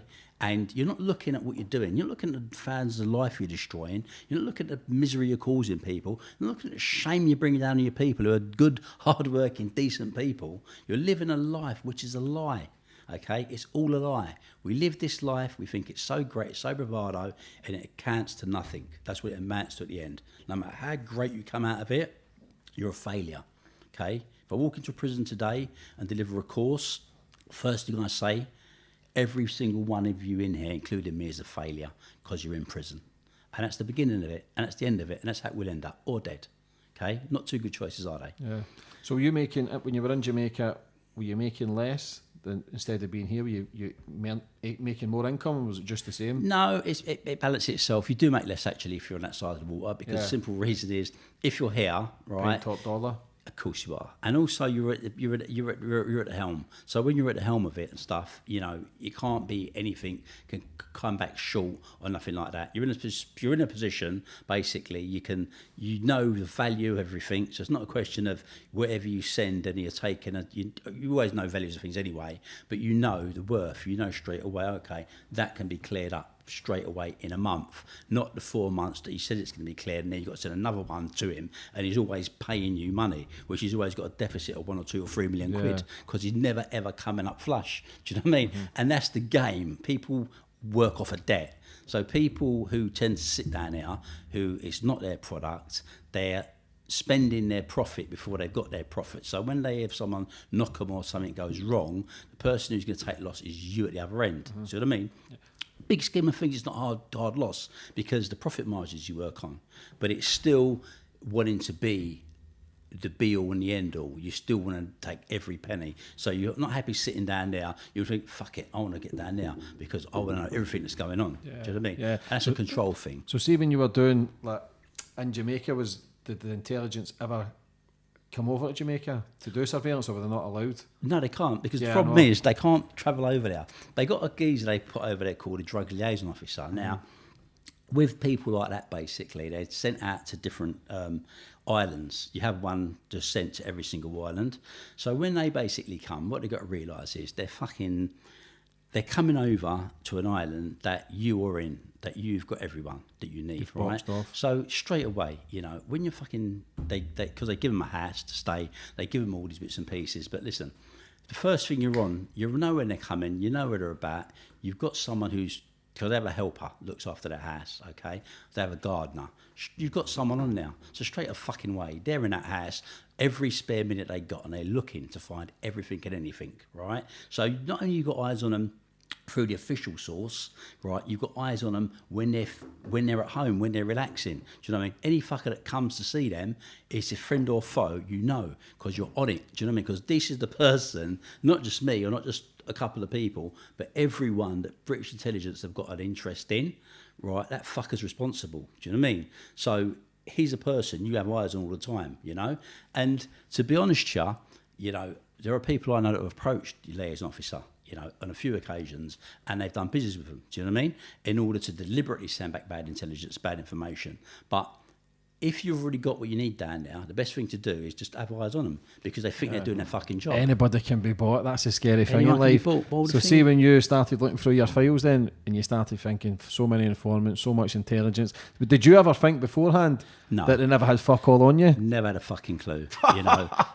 Because you think and you walk around oblivious, and you turn around and you think to yourself, you know, this, you know, they can't be on me. They would have nicked me by now. No, they haven't nicked you because they haven't got enough stuff on you. Mm-hmm. They want to get you red-handed. But there's a saying, it's a long time coming.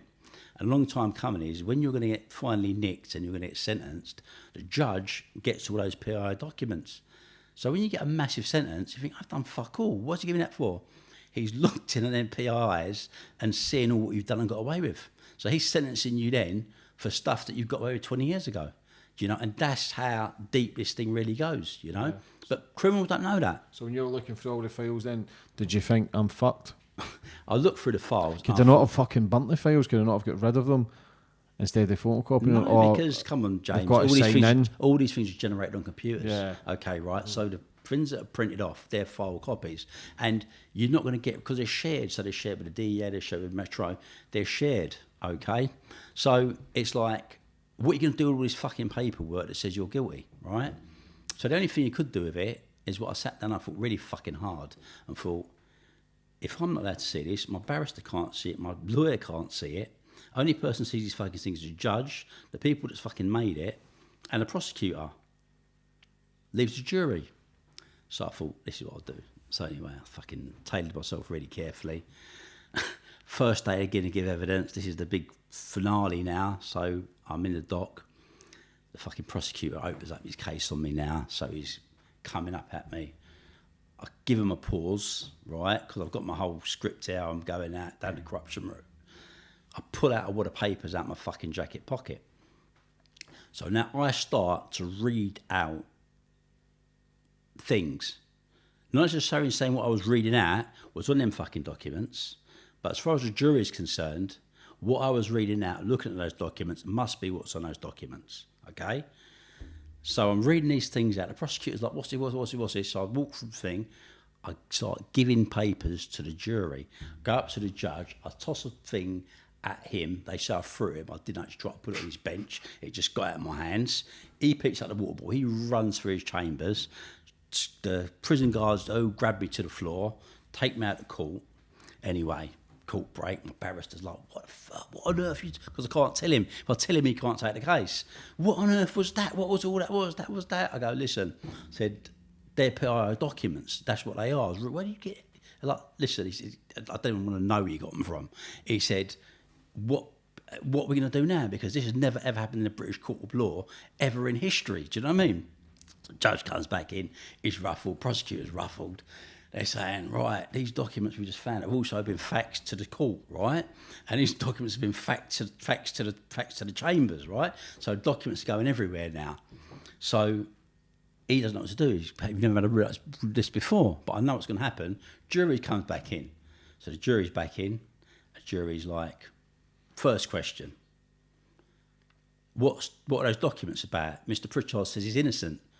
Can we see the documents? So the judge now is like, I'm afraid you can't see those documents. So they're like, okay, why can't we see these documents? The judge is, those documents are not for you to see, right? He's got no right talking about his documents or bringing those documents into the court. So the jury, but he said he's innocent. And he says those documents prove he's innocent. So the judge comes out with, if you mention them documents again, you'll be in the holding cells with him. That's the jury, right? Give it that to us. So now I've got them where I want them. So now when the prosecutor comes back at me, he throws back, Mr. Pritchard, I said, listen, you know the truth, I know the truth. Truth's on those documents. He's like, the judge, get the jury out again. You mention them documents. I'm thinking, listen, what the fuck have I got to lose? Do you know what I mean? So every time he's coming back in, I'm bringing up the documents. So now, jury, they're frustrated, right? The prosecutor can't go any further because every time I ask him a question, I say to him, you know the truth, it's on the documents, right? Anyway, I frustrate them. So now, I'm downstairs, right? They can't give me no more questions or answer no more evidence. They're finished. They're stuck in a corner. So my barrister goes to me, right, you know if you're found guilty, this is 35 years. I said, if I get 35 years as a result, I thought I'd get 40 with them, right? He's like, well, if you want me to take this final leg now, because it now means he's going to full on go and make an attack in his closing speech that all the customs are corrupt and all this, that and the other, really going to take it to the bone anyway. I said, just go for it. So pre-ahead of this, judge calls me up, right, because I've been attacking the customs constantly. Maddest thing in the world, jury's not in there, asked me to stand up in the dock with 6 co-defendants, says to my barrister, is it Mr. Pritchard that is making you ask these questions, right? Attack, because remember, barristers ain't supposed to attack, witnesses. Mm-hmm. It doesn't happen. It's not ethical, So he's like, yes, it's Mr. Pritchard. Judge just looks at me, doesn't say nothing, just looks at me. He said, okay, sit down, because I know if it goes wrong, I know what I'm getting, right? He's justifying it. Anyway, jury's out, jury's gone.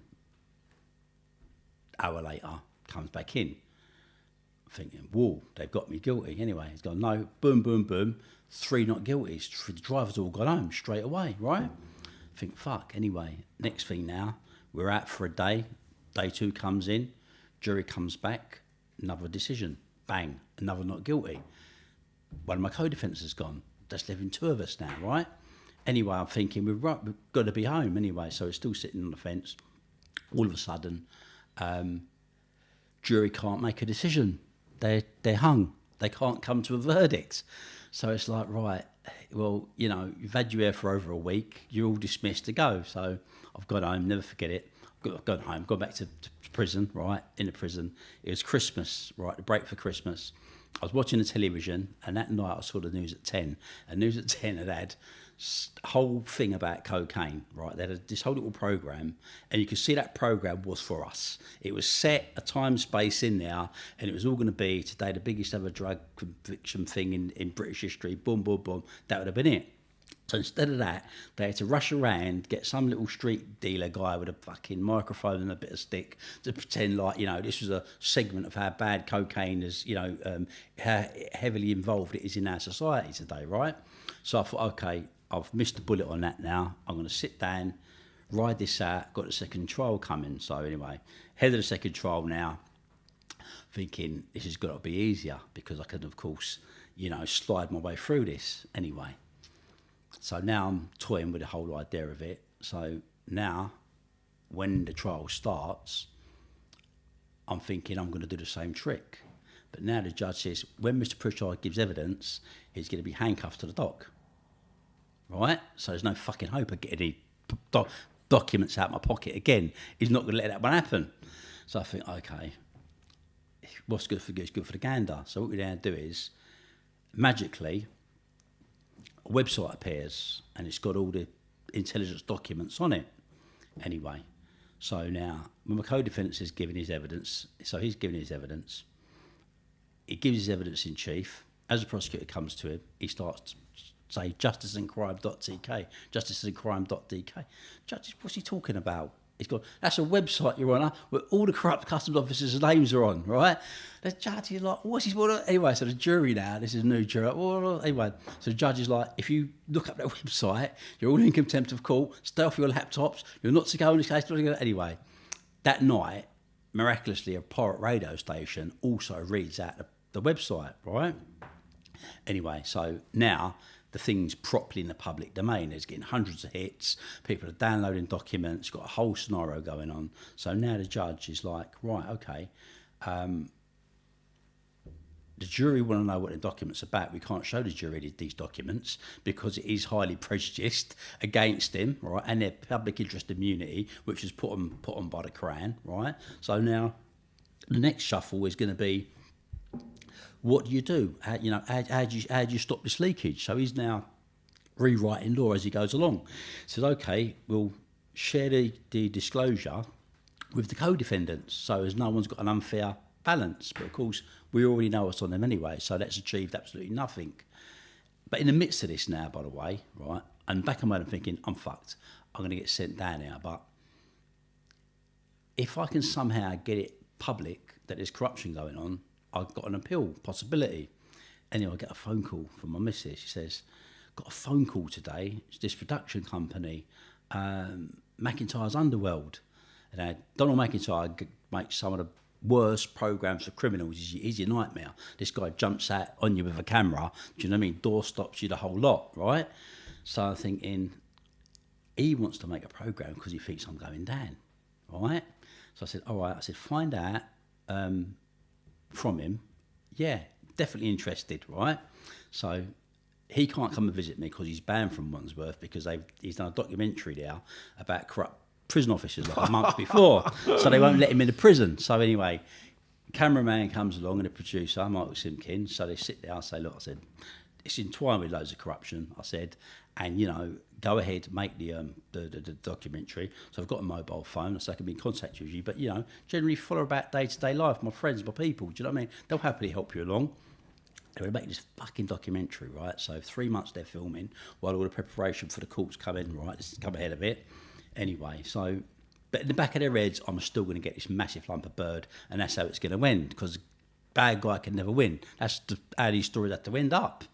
Anyway, as we're tailing it along now, I'm talking to a mobile phone, but I'm playing it. So when poor Amber comes and visits me in prison, it's a bad day, it's a good day, all of a sudden envelopes have come under the cell doors. This is what I'm telling her. So she's telling back to the camera, today something mad's happened. These envelopes have been appearing under the cell doors with incriminating evidence on customs. So all this is being captured now on camera, and all this is being recorded and filmed. Now, when we then get to the final finale, James, and then suddenly, as I said, the case gets to its pinnacle point, we're back to square one because we've got the television, we've got the radio station putting out the PIIs, we've got my co-defendant spilling out the name of the website, you've got people going on now, and you've got the jury, most importantly, who are desperate to get their hands on the documents to see what's on there. And you've got the judge again telling them they'll be in prison if they even think about going there. So it's the most maddest thing you could ever imagine, right? Anyway, we're sitting there, jury's out, so they've gone there, final verdict, I'm waiting. Day 1 comes, day 2 comes, day 3 comes, no verdict. It's Friday, I'm thinking, fuck, they're going to come in today, right? Anyway, everyone's sitting there, cameras outside waiting. Day 3, the jury are, there's some altercation in the jury room. So he's sending them home because they're getting frustrated, right? So someone or two people were in there who probably don't like customs anyway, who are digging and saying, listen, this guy's telling the truth, he's telling us it, and the judge, right? So in my head, what's going on? So when Monday morning comes now, well, Friday I knew it was right because the prosecutor who's put his life and soul into this case, Friday night he goes, unfortunately, I can't be here on Monday, Your Honour, because I've got another case in Croydon. And I'm thinking, this is the case of your life, right? There's no way you're not going to want to be here for the victory moment, because Christmas, you were out there with the BBC cameras ready to give it to me. Do you know what I mean? Anyway, right, Monday morning come, I see the fucking jury come in. They was all wearing their coats, all had their hats on. Straight away, I knew these fuckers can't. There's a problem in there. They're not going to go for it anyway. When they sat down, as soon as he sat down, the judge have you got a verdict? Sorry, Your Honour, we're completely locked. We can't come in. Of course, it's drug trial, so it's not murder. It's a drug trial with 2 hung juries. You're free.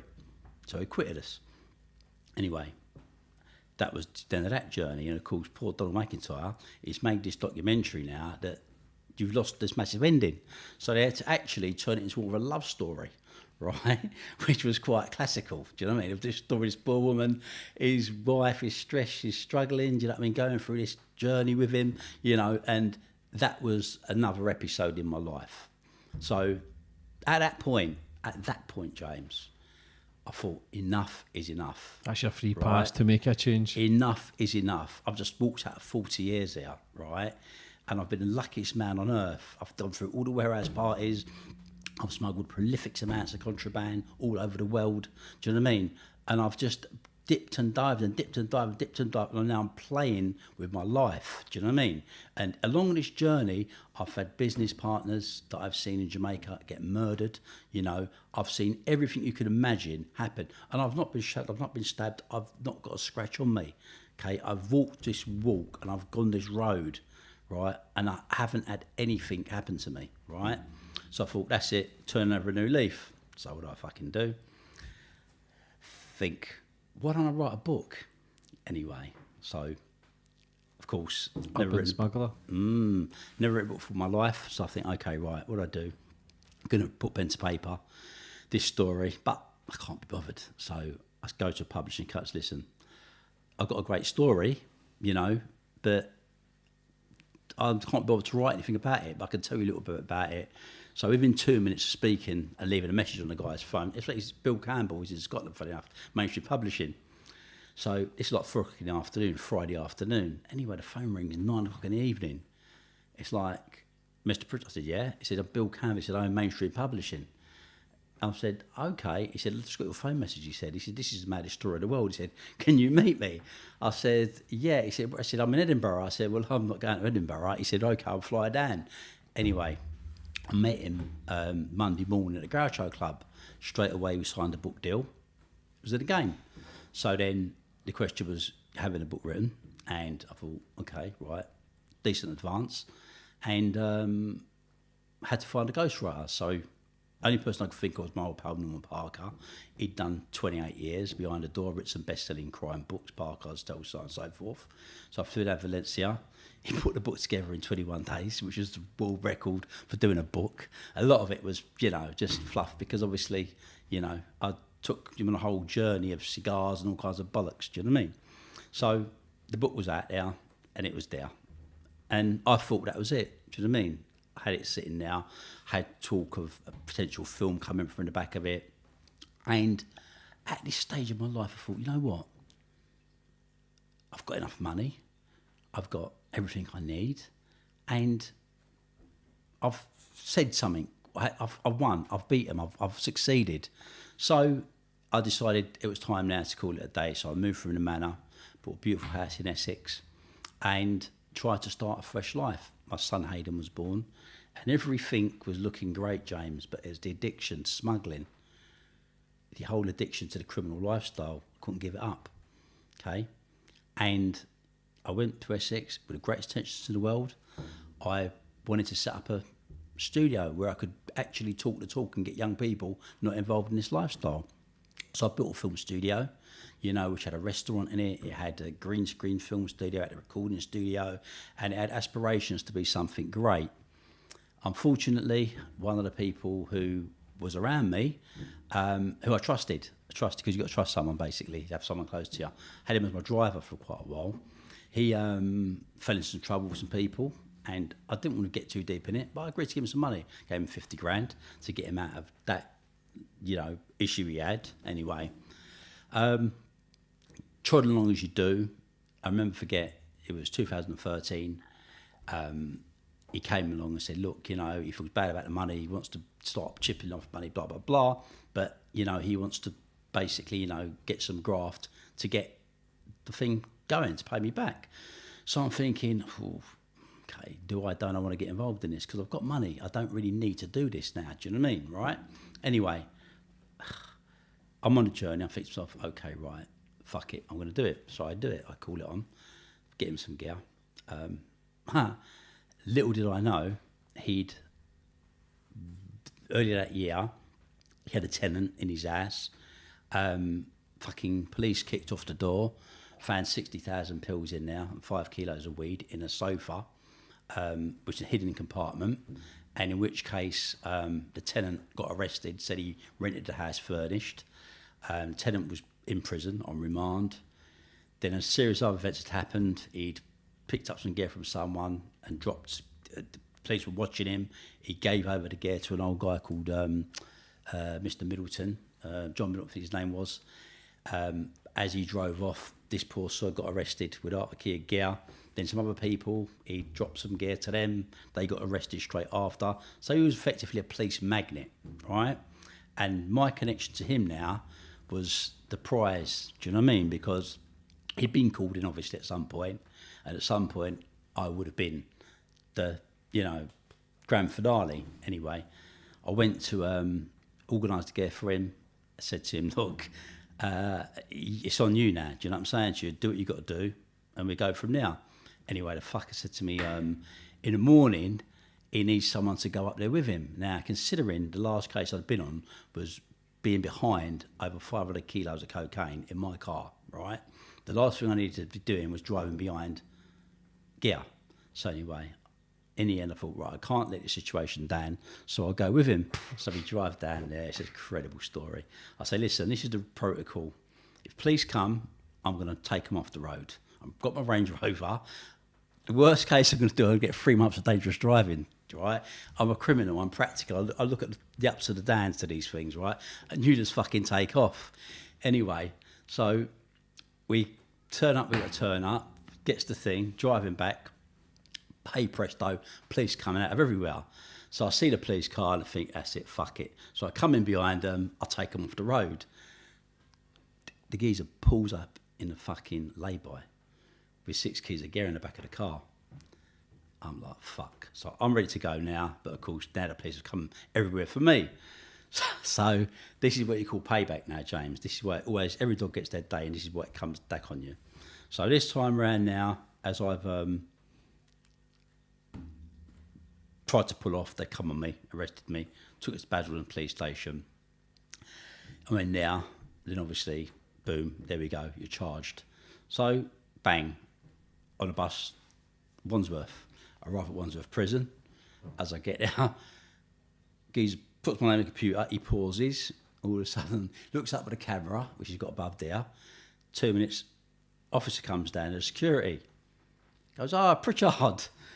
So, I remember you. Yeah, he said, listen, he said, just got a call. He said, you're a category A prisoner. He said, we can't keep you here. Right, so I'm really sorry about this, right? But you're going to the block. That's what they do with your Cat A's anyway. So they've taken me to the block. Now I'm sitting down there thinking, okay, I expected it anyway. I wasn't going to fucking have that happen to you and then become a category B prisoner again. So I'm sitting, obviously, in there 2 days. Then the security come. They come and they take you to Belmarsh, so it's a special van that brings you there with 2 of their officers, 1 of theirs anyway. So I'm back up to Belmarsh now, in on the freeze, that's where they introduce you. And I'm sitting in Belmarsh waiting for the first court appearance. So I'm thinking, okay, so now I get called to one of the places where they do the first link. First time I'm seeing my co-defendant. So I'm seeing him, and they're reading out the charges, but they're reading out loads more charges, like all these other people that's been nicked with him, right? So I'm thinking to myself, okay, so he's up there, and then the judge go like, so what's the situation? And he goes, yes, Your Honour. He said he's admits to being, responsible for one of the drugs, but he's been under duress. So I'm thinking, okay, well, this is a good friend here. So he's obviously going to use one of these other people that he's got these other charges with and throw the duress. So when the screen goes off, a barrister goes, what's going on? I was like, what's going on? He said, you sure he's not telling you you're under duress from you? I'm saying, it's impossible. Why would he do it? Do you know what I mean? It makes no sense. It must be one of these other things. He just will be very careful, he said. Anyway, he's arranged a visit for me, but no more sight of the fella. Anyway. The next round of affairs happens now, right? Lo and behold, he turns up at Belmarsh, right? So I'm thinking, great, this is now when we can talk and work out what's going to go on. Anyway, he lands at Belmarsh. Cut a story short, he's like, oh yeah, okay, yeah, of course, but what I'll do is I'll be responsible sort of like for, for driving, but then I'll say that you maybe get it. I'm like, what the fuck are you talking about? What, you've got half a dozen cases here, right? Fucking put your hands up if that's what you're going to do, right? And you cut me loose. Mm-hmm. You'll be all right. Of course you'll be made all right, yeah? Anyway, I don't know this little cunt, what he's doing. Anyway, he goes back to the wing, he gets on the fucking wing, and then lo and behold, a geezer grabs him, puts him in the cell, tries to cut his throat. Anyway, he pulls the bell. So they take him off for the thing, right? Anyway, now I'm category prisoner. I'm house block 1 at Belmarsh, right? They've called me up. You coded for some sort of murder him, and you're responsible for it, right? You've obviously been. So what are you talking about? I said, listen, I do not know who would try to do that to him, right? I said, however, you know, it's a prison, word goes around. Sometimes things do happen, or maybe he's making it up.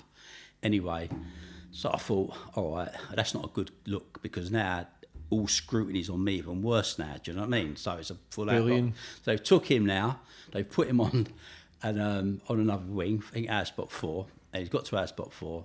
Now other things have happened to him. People have bungeezers turn up at the door, cleaner, piss through the side of the door in his cell. Then he won't come out to sell for food. So they're saying, look, as the screws are bringing the food to the door, and we're not a fucking hotel. You're going to come down, you're going to eat. Anyway, eventually they move him to Chelmsford, and they've still got him at Belmarsh. The trial happens. When we go to trial, then we have all singing, all dancing. Do you know what I mean? Anyway, my barrister basically, well, first thing he does is he does a blinder. This is where the book came in. He comes and says he's a notorious smuggler. He's written a book, and that's the first thing the jury's got on their plate. Do you know what I mean? So I'm thinking, I'm fucked here. This is because there is things like this, unless prejudiced, what you used to be able to get away with, and say you can't bring it in because it's too prejudicial. But it's saying, well, you published a book. Do you know what I mean? So it's your own doing, right? Anyway, that trial happens. When that trial happens, then suddenly there's another person involved in the case as well, who they said was the person who handed the drugs over. How the things went, you know, it kind of balanced on me. I said, listen, you've got the wrong person, do you know what I mean, and stuff, because that is not the person who handed the drugs over. And basically what it turned out was they said he was in my Jeep.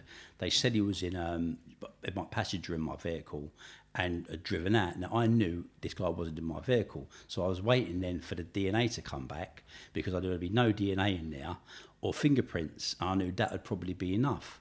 But what I'd realised was the reason why they'd thrown my vehicle, kept onto my vehicle, and they let back the other guy's car because they had bugs in it, and they wanted to get the car back in circulation to see what else was being said to make more of a case on me, right?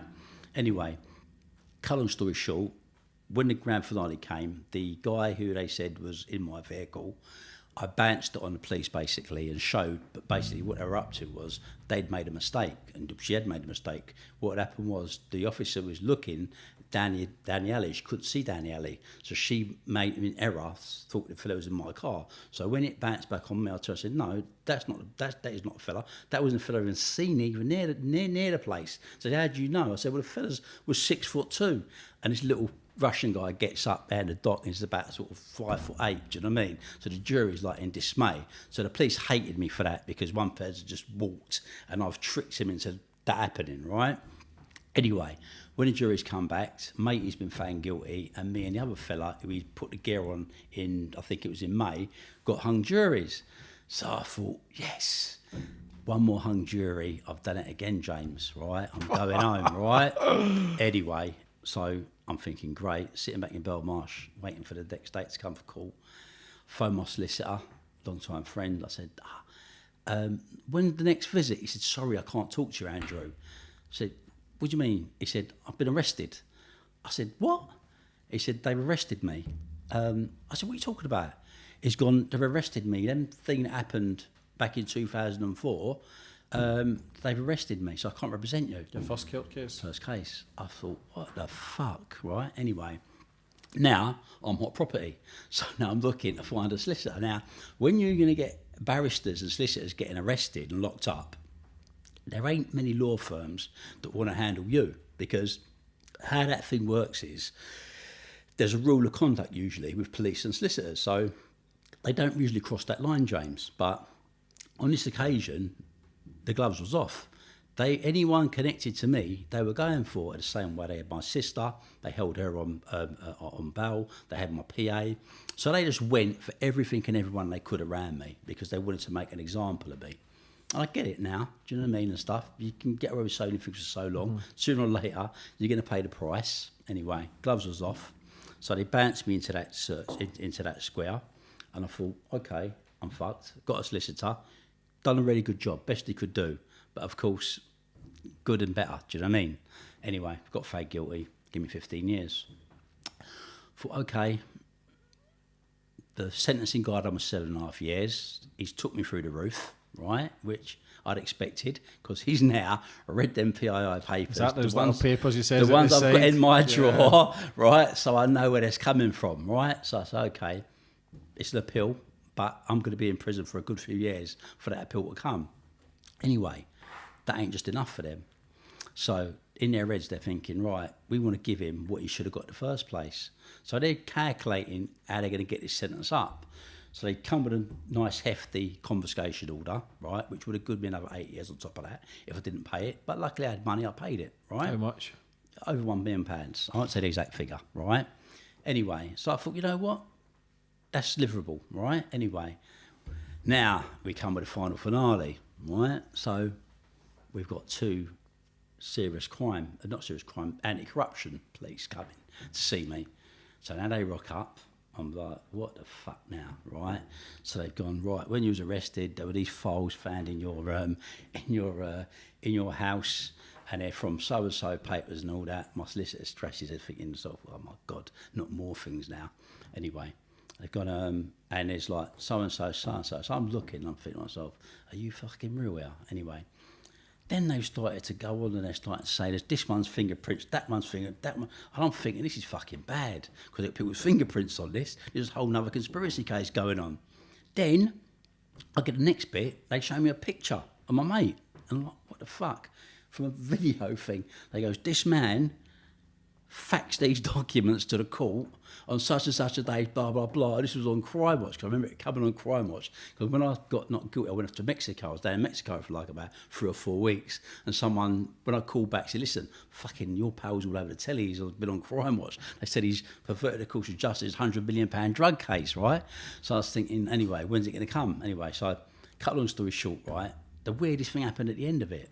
They goes, after doing all that routine, they goes, he said you had nothing to do with it, and he's admitted to doing it. And I'm thinking, why the fuck would you come down here, get me out of my cell, question me about this, and then say that he's admitted it and said I had nothing to do with it? It defeats the whole object of an investigation, right? So I'm scratching my head thinking, there's fucking got more to this than that anyway, right? So I'm thinking, I've got this hanging over my head, because they can come at any time and go and land me again with another charge, which they tend to do towards the end of your sentence when you're coming home. I've known loads of people, they just spring something new on you. So anyway, does it run concurrent? Always, right? Anyway, thinking, all right, fuck this. So I'm sitting in my thing, and this time I'm putting my head in different spaces. And I'm watching what's going on in the system. I'm watching lots of kids battering each other because of this whole postcode gang thing. And I'm seeing, and things are absorbing slowly but surely with me, James, all right? This is where change is actually coming, believe it or not, right? And I'm seeing young kids that I know, their parents, their grandparents, you know what I mean, good people, and these kids are wrapped up in this postcode gang thing, and they're killing each other, and they're all there doing 36-year recs, and they all do all these mad things. So I thought to myself, someone's got to think about it, because the system's not doing anything about it. Anyway, another friend of mine, he was inside as well. I don't think you must say it's Clifford Hobbs, Mumbles we call him. You know, he was a double A cat. He came down to double A, but to single A. And again, he's a mature man. And it was like, you're right, you know, at the end of the day, we're both A cats. Let's think about something we can do positive to bring ourselves off of the book, but also let's see if we can make a change. So we got in the ear of the governor, basically, constantly, the safer custody governor, because I was a listener all the time, and said, look, there's a solution to this problem. You know, there's good kids out there who are doing big sentences that really now are tired of this, right? Let's give them some mentoring skills. Let's get them working in a capacity. When the kids come through the reception, first thing they said, oh, they're part of a gang. They turn around and say, no, they're not part of a gang, because they're going to get more bird if they do. So let's earmark them. Let's say, look, we know you're part of the gang. We know you're part of this thing. We'll sit you on a different wing, right? We'll get mediation going between, you know, two of the main guys from those areas, and we'll park it up, right? Anyway, eventually she agreed to do it. She's got 8 good mentors, 8 guys who knew the gang thing inside out. we brought them in, we trained them, and then basically it was introduced into the prison called one postcode. And what happened was massive reductions in the assaults. And then, of course, it means officers ain't got to be walking around free-handed from A to B every single wing with the inmate. You know, visits ain't going to get turfed at because there's a fight and the bell goes. You're not going to be constantly banged up. And then it was a cycle, and I realised, actually, I'm doing some good stuff here now. Good stuff is starting to work and starting to happen. Anyway, so I started with that. But then, of course, the corruption thing now is still balancing on me. So I think, okay, let me see now what the next part of my journey is going to be. So I'm thinking, right, I've got to find out why they've said that. Why have they said that to him? Why have they said, you know, he's took the blame for me? So anyway, I then, because he's in prison as well at the time as well with a different charge. So anyway, so I send a message now to see what's going on. Anyway, what has happened is a whole tin of worms has been opened. It turned out that the officer, the main officer who was involved in the corruption, he has basically been arrested, right? And when he's now been arrested, he's obviously opened a tin of worms on all his colleagues. But what's happened is you've got a brand new unit formed called NCA, because they only formed in 2013. And the officers who now, they've been working, because when people do things, you can never do one thing on your own. It always takes more than one person, a little team here, to make things happen, right? So what's happened is, over the years, he's had a whole little network that he's grafted with, right? So when he now is going to face 25 years or 15 years for tippling my case up, he's now bubbled up all his colleagues. But the damage that now would have caused, right, on the system, because every single person that's been nicked by that squad, every single penny they've taken off people in terms of confiscation orders, take the system down. Everyone's going to appeal their conviction. Everyone's going to have to get their compensation money paid back to them with interest. It's a fucking tin of worms like you couldn't believe. So I thought, okay, we're going to play the game. Let's play the game. I've got an appeal coming up, right? And I'm going to bring the conviction down on myself anyway. My solicitor goes like, shit. I said, no, I want to get rid of it. I said, I know the game. I know what's happened, right? They can't do it. They cannot prosecute me for this, right? Because it's got to be kept a lid on, right? Anyway, so lo and behold, right, I bring it down. I say, right, okay, I'm prepared to admit the whole fucking lot, right? I paid off corrupt officers, right? And they helped me destroy my case, right? And I'll take it to the bank. We'll go all the way with it. Anyway, anti-corruption police are like, yeah, this is a big case, this is a bit, but they're all gassing it because they can't go nowhere, right? Anyway, so I'm sitting there balancing it now. They dragged me now for a year and a half. This grand finale was going to come. It was going to come anyway. When it comes to the death of it now, he's got court date's been set, which of course I knew was never going to happen.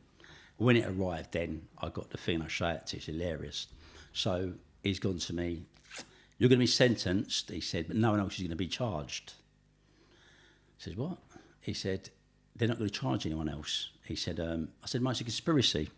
So how can I be a one-man conspirator myself unless I conspired in the mirror? He said, Andrew, it is what it is. He said, the reality is you're the only person to be charged for it. They want to go away quietly, right, okay? And basically, that'll be the end of it. Anyway, I went up there thinking, lovely, went to Southwark Crown Court, went to Southwark.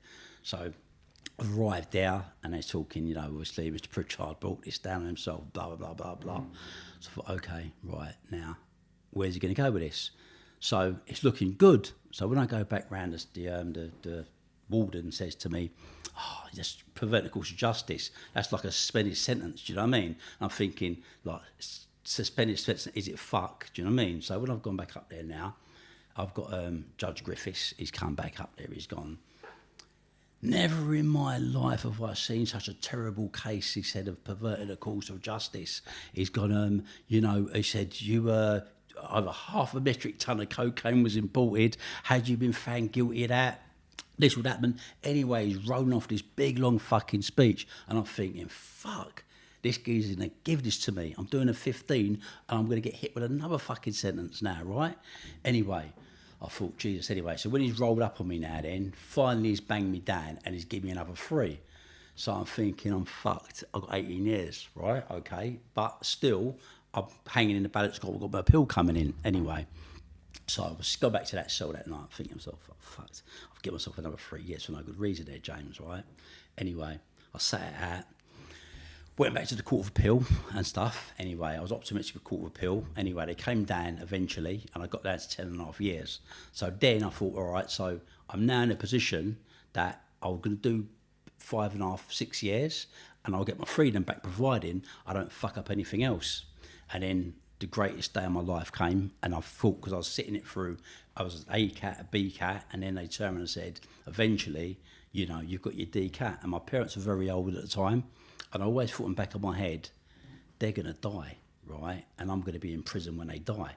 I knew if they were in prison when, if I was in jail when they died, James, there would be no such thing as rehabilitation for me, and there would be pure anger, right?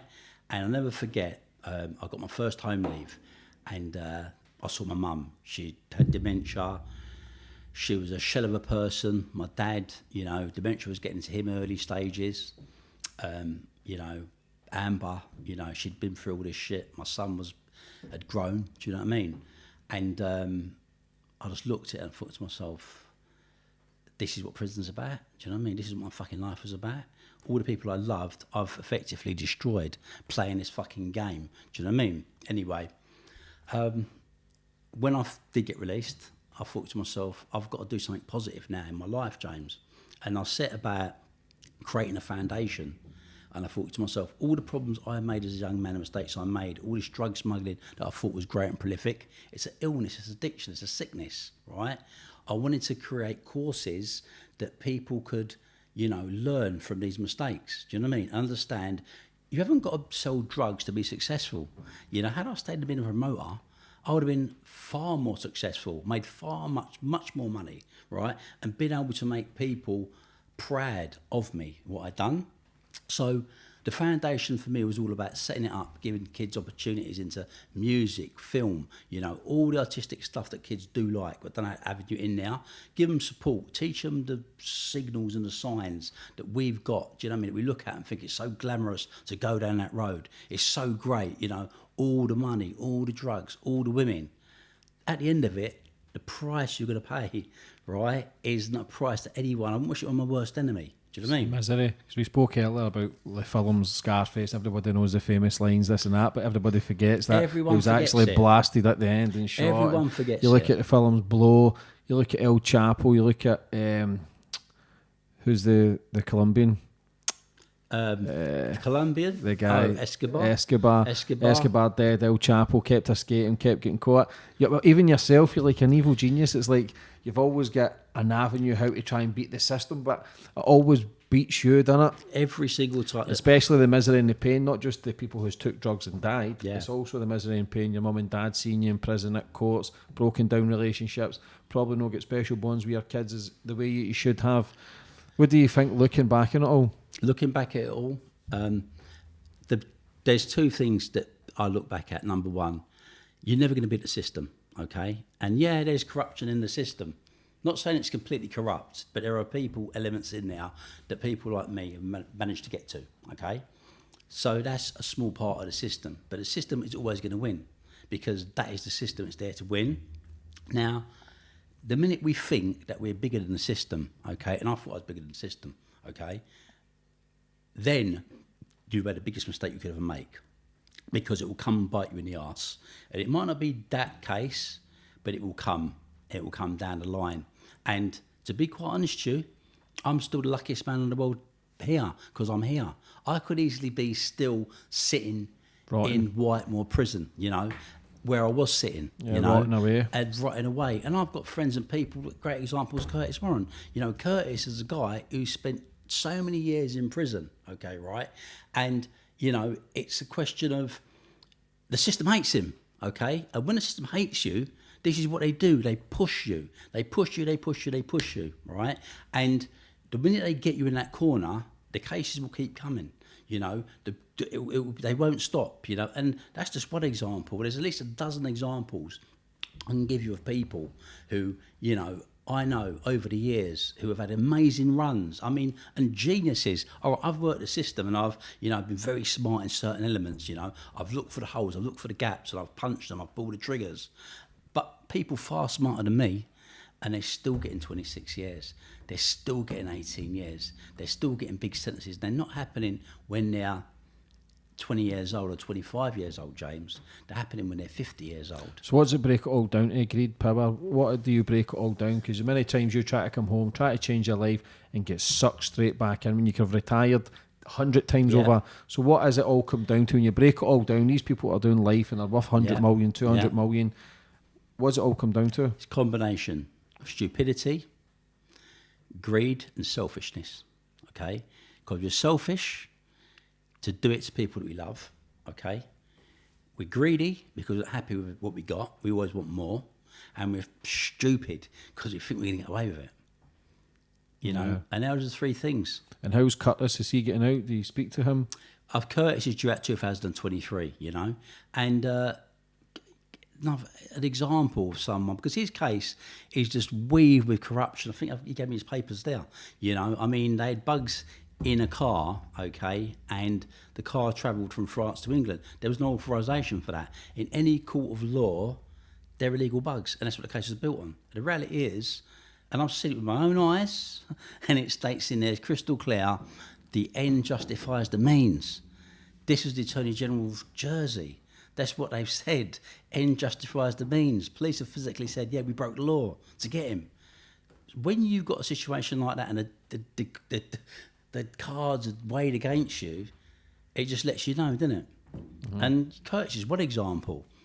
There's at least 6 more people I know in prison right now. And the reason why they're there isn't necessarily because of what they've been caught for here, do you know what I mean, or what the police have done.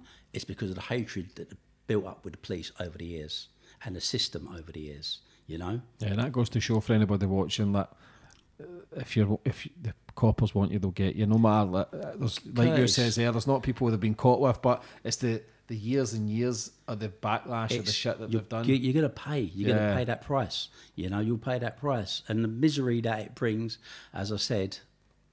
How hard is it to get really out? How is it now? Do you talk about that life? What do you think? Do you go, I miss it? Or you know what? No, I'm sick of it. Because you know what? Tired of it. And to be honest to you, right, it's something where, as an example, when the Urban Smuggler book is in circulation, because that's a real situation. That ego project, basically, the vanity project in that book, was my downfall, And in 2017, I bought the rights back from the publisher, and I decided, in fact, 2 weeks ago, I was going to release it. But I'm going to release it, and every single royalty, every single penny, goes to the charity. It's going to go in a specific series of courses for young people to stop getting involved in selling drugs. Do you know what I mean? Because where can people buy this book? You'll be able to buy it on Amazon. It'll be available for Amazon. So your plan is to give back, help people, build lives up instead of destroy. The destruction I've caused over the years, okay, I'm going to be paying that back for the rest of my life, okay, because the story you heard about my parents, they were community leaders and they done everything to help their community. I done everything that virtually destroyed it. Do you see what I mean? What I played in was all negative. When I thought it was great, the parties and all that, parties were fun. But how many people have got still ongoing drug issues because of those events? All the things I've done, I've looked at them and what do they amount to? I will be classified as an incredibly successful criminal. That is how stupid this world is, And anyone that can do that, anyone that can put their mind and think, yeah, I want to do that, or I want to reach that goal, just look at some of them PII papers. You want to see people that are your friends or informants? Do you want to see police surveillance? Stuff they even create about it isn't even true. But in order to get more funding, to continue more surveillance, it's like, what would you want to live that life for? It's constant. And then you've got a situation where people think you've got more than them. And then people want to set you up to get you robbed. People want to get killed, which means then you've got to go and get people killed. This is something that, at the end of the day, is not a life that's fit for anyone. Yeah. It's just a non-stop car crash. And it will never stop. Yeah. But your plan is now, going forward for the future, is to help the youth, create positivity. all I can do is use the AP Foundation as a vehicle that can, be a positive vehicle to help people, okay? Help kids who need help, help anyone that needs help, really, because, there are 40-year-old men that need help. There are 40-year-old women that need help, not just like 16 or 17-year-old kids, more so than because they're being groomed and because they're being sold a dream, which is a nightmare, See the bit, I'm jumping back in time here, the bit with Carlton Leach and he takes ecstasy, is that one of your raves, was that? That was my party, yeah. So that was Carlton. And that was Carlton's first time he ever took keys, And first day. That was the Carlton first was day. a proper naughty, tough bastard back in the Carlton, day. He was proper. And that was an amazing door we had, because we had 12 of the strongest doormen in East London, And I said, in Carlton, and you see Carlton now, an example of Carlton. Carlton's a guy with a good heart, do you know what I mean? And people see how Carlton's got a side to him, obviously, like all the other guys did.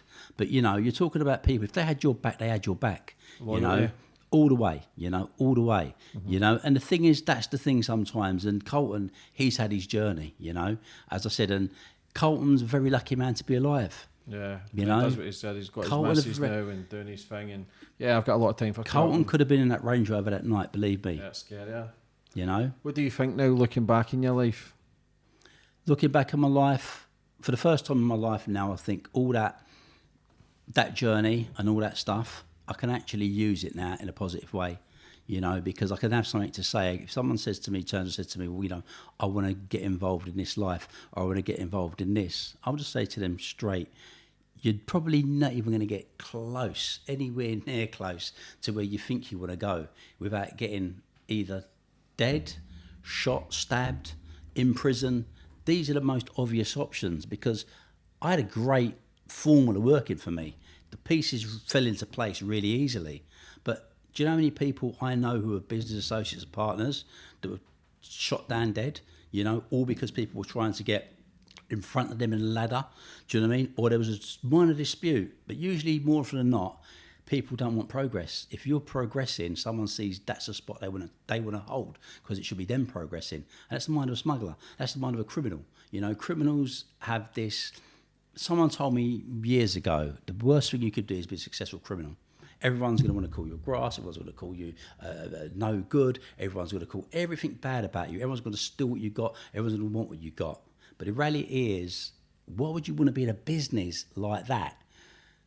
It's not like you're going to go in an office or you're going to go into a business. You're going to get amended for what you do, and you're going to go and you're going to get credit for that. All you're going to get is heat from the police, jealousy from your friends, and chaos from your family. Because how can they operate when you're doing all that? Yeah, it's funny, man. You speak to people and they think they're big ballers, but then you actually hear your story, you realise, fuck me, man, people are well off the pace. James, it saddens me, because people are living on names and living on ego, and they haven't even touched the surface.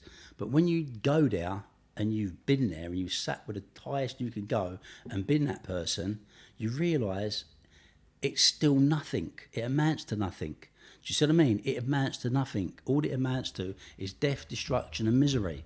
That's all we're creating, Yeah. For anybody watching that's maybe in a life of crime or thinking about getting into it, what advice would you give for them? Advice I can say is this: depends how old you are. If you're a young person, the best thing you can do, and that's the old cliche, study, education.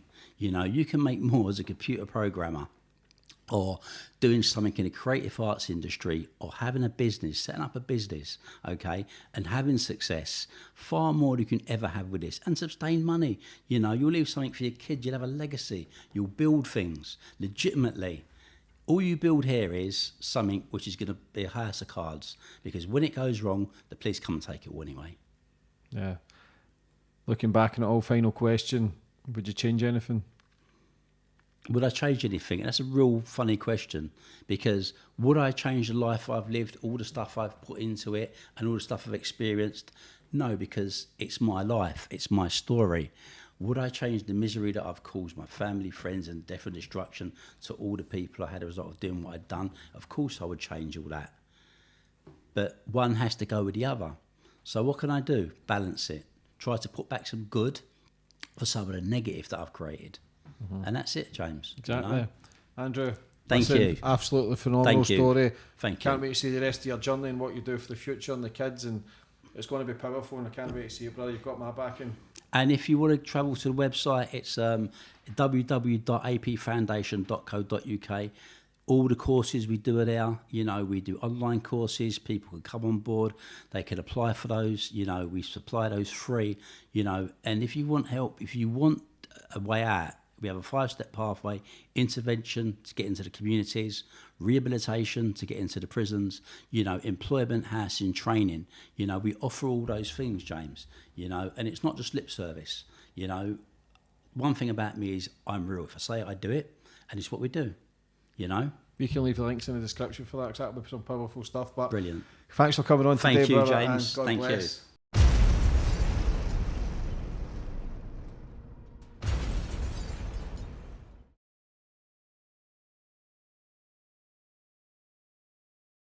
Check out more of my podcasts on the right, and be sure to like, share and comment your thoughts on this week's podcast.